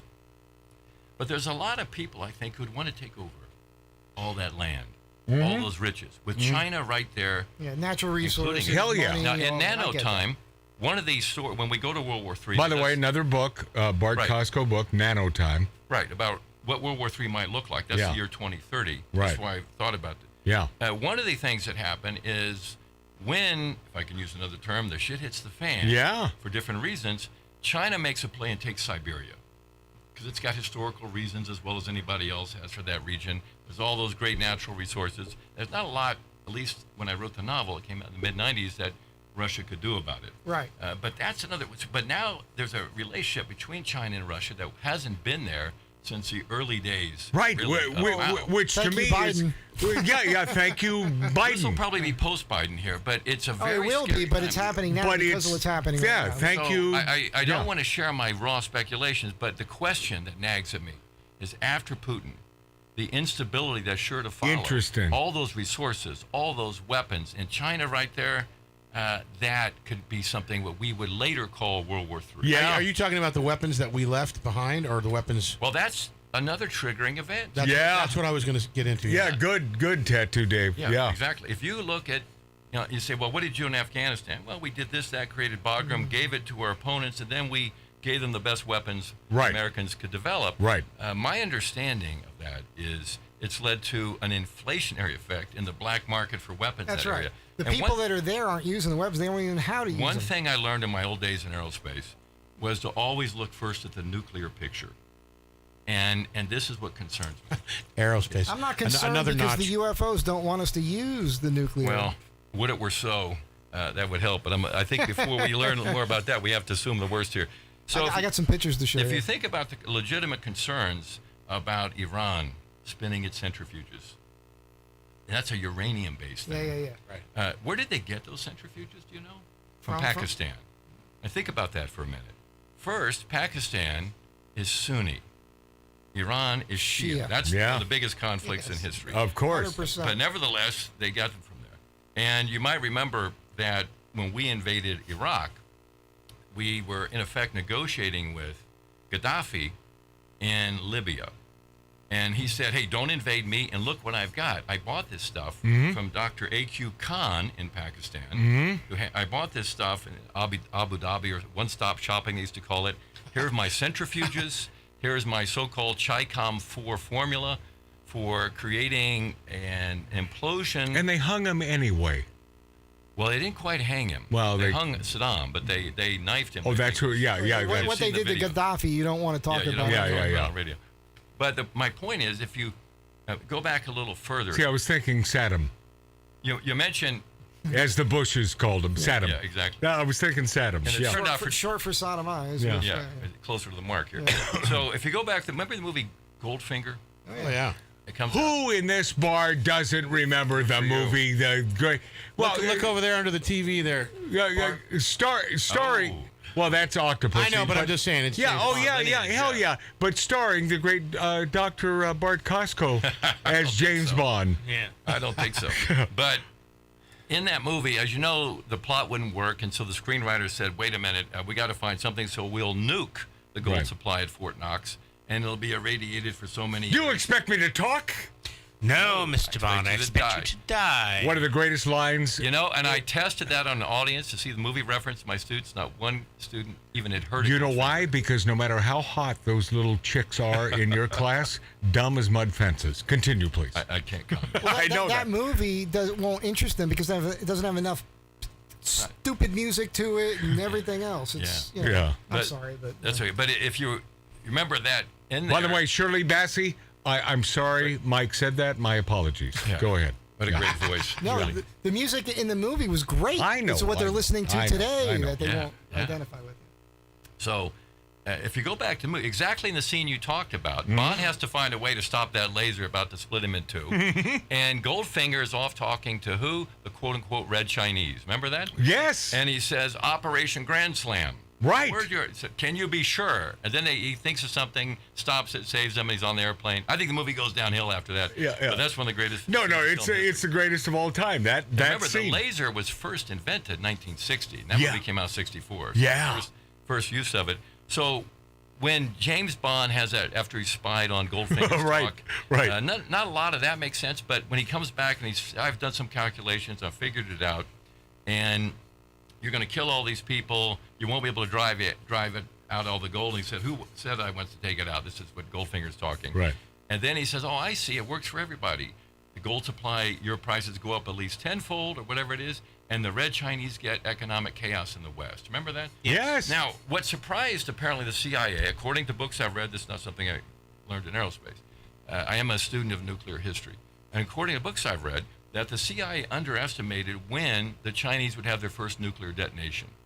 And it was soon after the movie, I think 66 or 67. And they perfected something that allegedly in one form or another was what was sold to Gaddafi and others, the so-called Chi-Com form. Chi-Com 4 model. Because you would say, wait a minute, I thought all the modern bombs were plutonium. Why are we worried about spinning centrifuges, which are about uranium? Right. They're trying to go from the 238, get it out, and just collect a little bit of 235, uranium-235. So what happens then? So in Goldfinger, the Chinese, I don't know what the screenwriters were guessing, but they really were working on that. Cobalt and iodine. That's right. He calls it cobalt and iodine. I remember that. Mhm. Iodine? Is that? Oh, iodine. You're exactly right. Exactly. Yeah, it's Right. not destructive, but dirty. So some of the speculation I've read from the experts on the subjects, I'm not an expert in it, but I have dabbled. Not yet. But that I've read were the issue with the Pakistanis who've always been close to China. China's got a problem with India. And I take you back now to 1998 in May, the peak of the Lewinsky scandal, if you remember that. Who can forget it, right? Of course. And You are so, smoking a cigar. yeah, and so during that, earlier on in May, a new Hindu prime minister, in effect, authorized the detonating of a nuclear bomb in India. There had been one in the early 70s called the Smiling Buddha, of all names for a nuclear bomb. Yeah. But they detonated, and the Pakistanis said, well, we're going to detonate too. Bill Clinton's on the phone saying, don't do it, try not to talk. He didn't talk him out of it. But a lot of the experts said, how could it be that within 1 month, because the Pakistanis did detonate, you can see it online, how could they have done it that fast? And the conjecture is the Chinese had been helping them test on this for some period. So I'm just laying that out. Yeah. So what's the big picture? My understanding, the real reason for the troops in Afghanistan, besides taking care of the initial attack, was to prevent, and this is the point, to prevent the Taliban and the ISI intelligence in Pakistan from taking over Pakistan, creating a Sunni version of the Islamic Revolution in 1979, and getting access to that big nuclear arsenal. And so the probabilities apparently have gone up that we'll have loose HEU, highly enriched uranium, and all you need is a couple pieces, smash them together, hard to detect, and that's an approximation of Hiroshima, 15, maybe not be 15, but maybe 10 kiloton bombs. So that's gone up, and the real shocker was last July, that public service announcement in New York about a nuclear attack. Why did they do that? Why did they suddenly feel the need to do that? Well, they want to see reaction. But I have a question. Well, hold on. I think it was related to the collapse in Afghanistan. No, I get that. Yes. I get that. But like, if you have this, you have to have a mechanism to detonate it or send it off somewhere. And that's highly technical, right? Now, Not for a gun bomb. No, I got you. But can't you? It's a layman. Yeah. Layman. If you see this thing on the tarmac and they want to send it off, what would happen if you just shot with a 50 caliber round? Likely wouldn't do anything. Yeah, these are. They're not these things bulletproof. 1 point safe. Yeah, in general. Well, what I'm getting at is like I know you a get SEAL. a best to fizzle, but you wouldn't even get that. I know, but what I'm saying is isn't it? I mean, we have our Star Wars thing to take down the missiles in the air, and I know it might not get everything. But I also know that people are scared about nuclear bombs. But the reality is that a nuclear attack on a particular, if one hits, it only affects a certain area. You know, it's not like it takes out the whole country, right? You know, it takes out a city. You know, I want to share something with you, my friend. But what? Yep, I can answer your question. I'm just saying, like I happen to know a guy who was a SEAL, and he actually shot through a family to get to a guy and spent 3 days treading water until a submarine picked him up. Wow. Go, Dr. Bart KOSKO. So what I'm getting at we got is about 4 minutes. If we have the... I have a new project, including a script, that deals with the nuclear attack. So I spent a lot of time researching. You have so many scripts coming out of your but ass, I've worked on these Mark. for years. Yeah, I know you're that. Catching me at age almost 64. Yeah. But this one, well, it's just something in the hopper. So, one of the things I did was talk to the experts at RAND Corporation, who is here in Santa Monica, who spent a lot of time looking. Let me tell you the RAND scenario. And this is a simple attack that we fear most.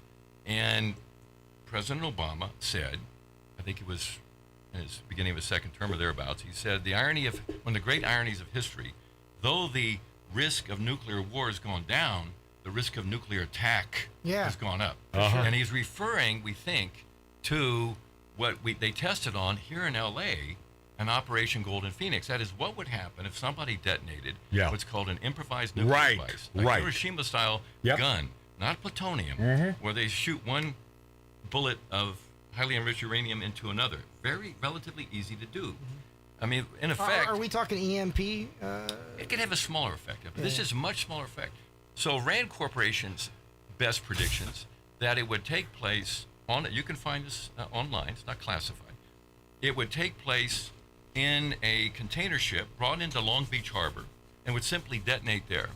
And the effects on LA are utterly catastrophic in the rest of the world. Even here in the San Fernando Valley? Oh, yeah. Oh, God. I mean, not so much you're worried. I got to go. Effects, the social effects, the economic effects. Tattoo Dave, we got to get out of this state. You know, I'm already halfway there. Yeah, but if you take something like 9/11, it's that times 100 or 1,000, at least in the effects of it.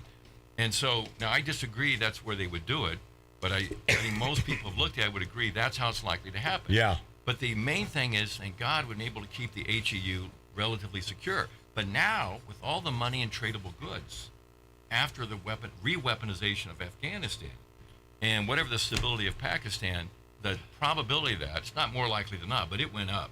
It's definitely gone. And that's why we think that public service announcement could have been related to that. Hey, Matt. So that's a scary thing. Whether it happens here or in Paris or in Tel Aviv or in London, God only knows again. There's a feasible chance it can happen. And it went up. And it will. Way up. Yeah, and it because went. Not the complicated plutonium bombs, none of that stuff, but the relatively simple. Easy, but the simple one. The one. reality is, I mean, as bad as it would be, it doesn't end the world. No, it doesn't. It means it's a but crappy thing that happens that we have to get through. But it's still so and there's nasty. There's going to be a retaliation. It's so nasty. I got it. It's beyond right. It's going to end the world for a lot of us. Yeah. Yes. It's beyond nasty. Okay. Listen. I want to tell you. First of all, Mike. I would love to. Mike Z. Go for another hour. Mike Z. You've had it. And you will continue because I love you dearly. Yeah. Mike Z and his YouTube channel. The easiest way to find your channel? At Astrovan Tribe on YouTube. So at Astrovan? Tribe. Astrovan Tribe. Okay, so that's Mike Z, the Astrovan guru. This man is the James Bond of everything. Of our time. He's the... You know, I don't know that I would be safe with all this knowledge that Dr. Bart KOSKO has in that noggin of his. Well, it's no wonder he needs his supplements to make him sleep. Oh my God! Yeah, but do you sleep? Dr. Bart KOSKO. Not as well as I once did. But how many hours a night do you sleep? Well, he said with this true stuff, TRU. He said It really varies. I'm gonna try 2 of these tablets tonight before I hit I put deadlines ahead of sleep. And when you do that, it's true. Dr. Bart KOSKO, it has been a rare pleasure spending time with a man like you. You are frightening.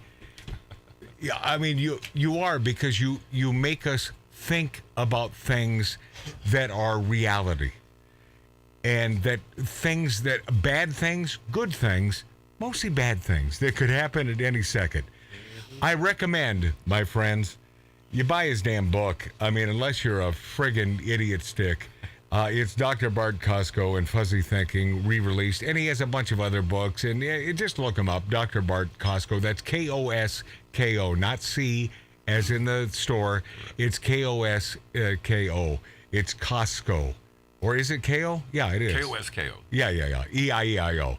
Thank you so much for having me. Thank you. It's a rare thing. We do this after show.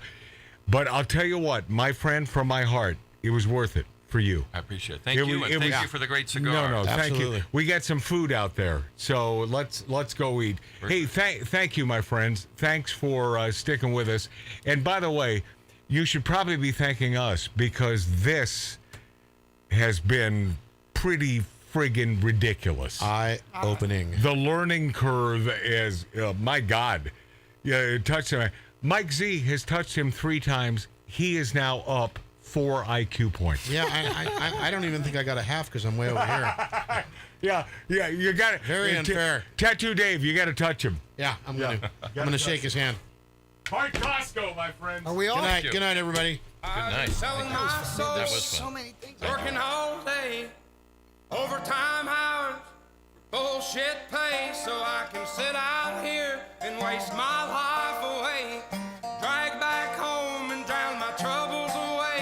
It's a damn shame what the world's gotten to for people like me, people like you. Wish I could just wake up and it not be true, but it is. Oh, it is living in the new world with an whole soul. These rich men north of Richmond, Lord knows they all just wanna have total control. Wanna know what you think, wanna know what you do, and they don't think you know, but I know that you do. 'Cause your dollar ain't shit, and it's taxed to no end. 'Cause the rich men, 'cause the rich men.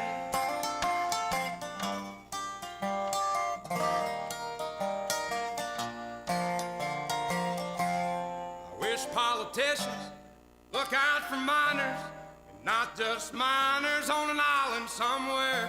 Lord, we got folks in the street, ain't got nothing to eat, and the obese milking welfare. Well, God, if you're 5'3" and you're 300 pounds, taxes ought not to pay for your bags of fudge rounds. Young men are putting themselves 6 feet in the ground, 'cause all this damn country does is keep on kicking them down. Lord, it's a damn shame what the world's gotten to for people like me, people like you. Wish I could just wake up and it not be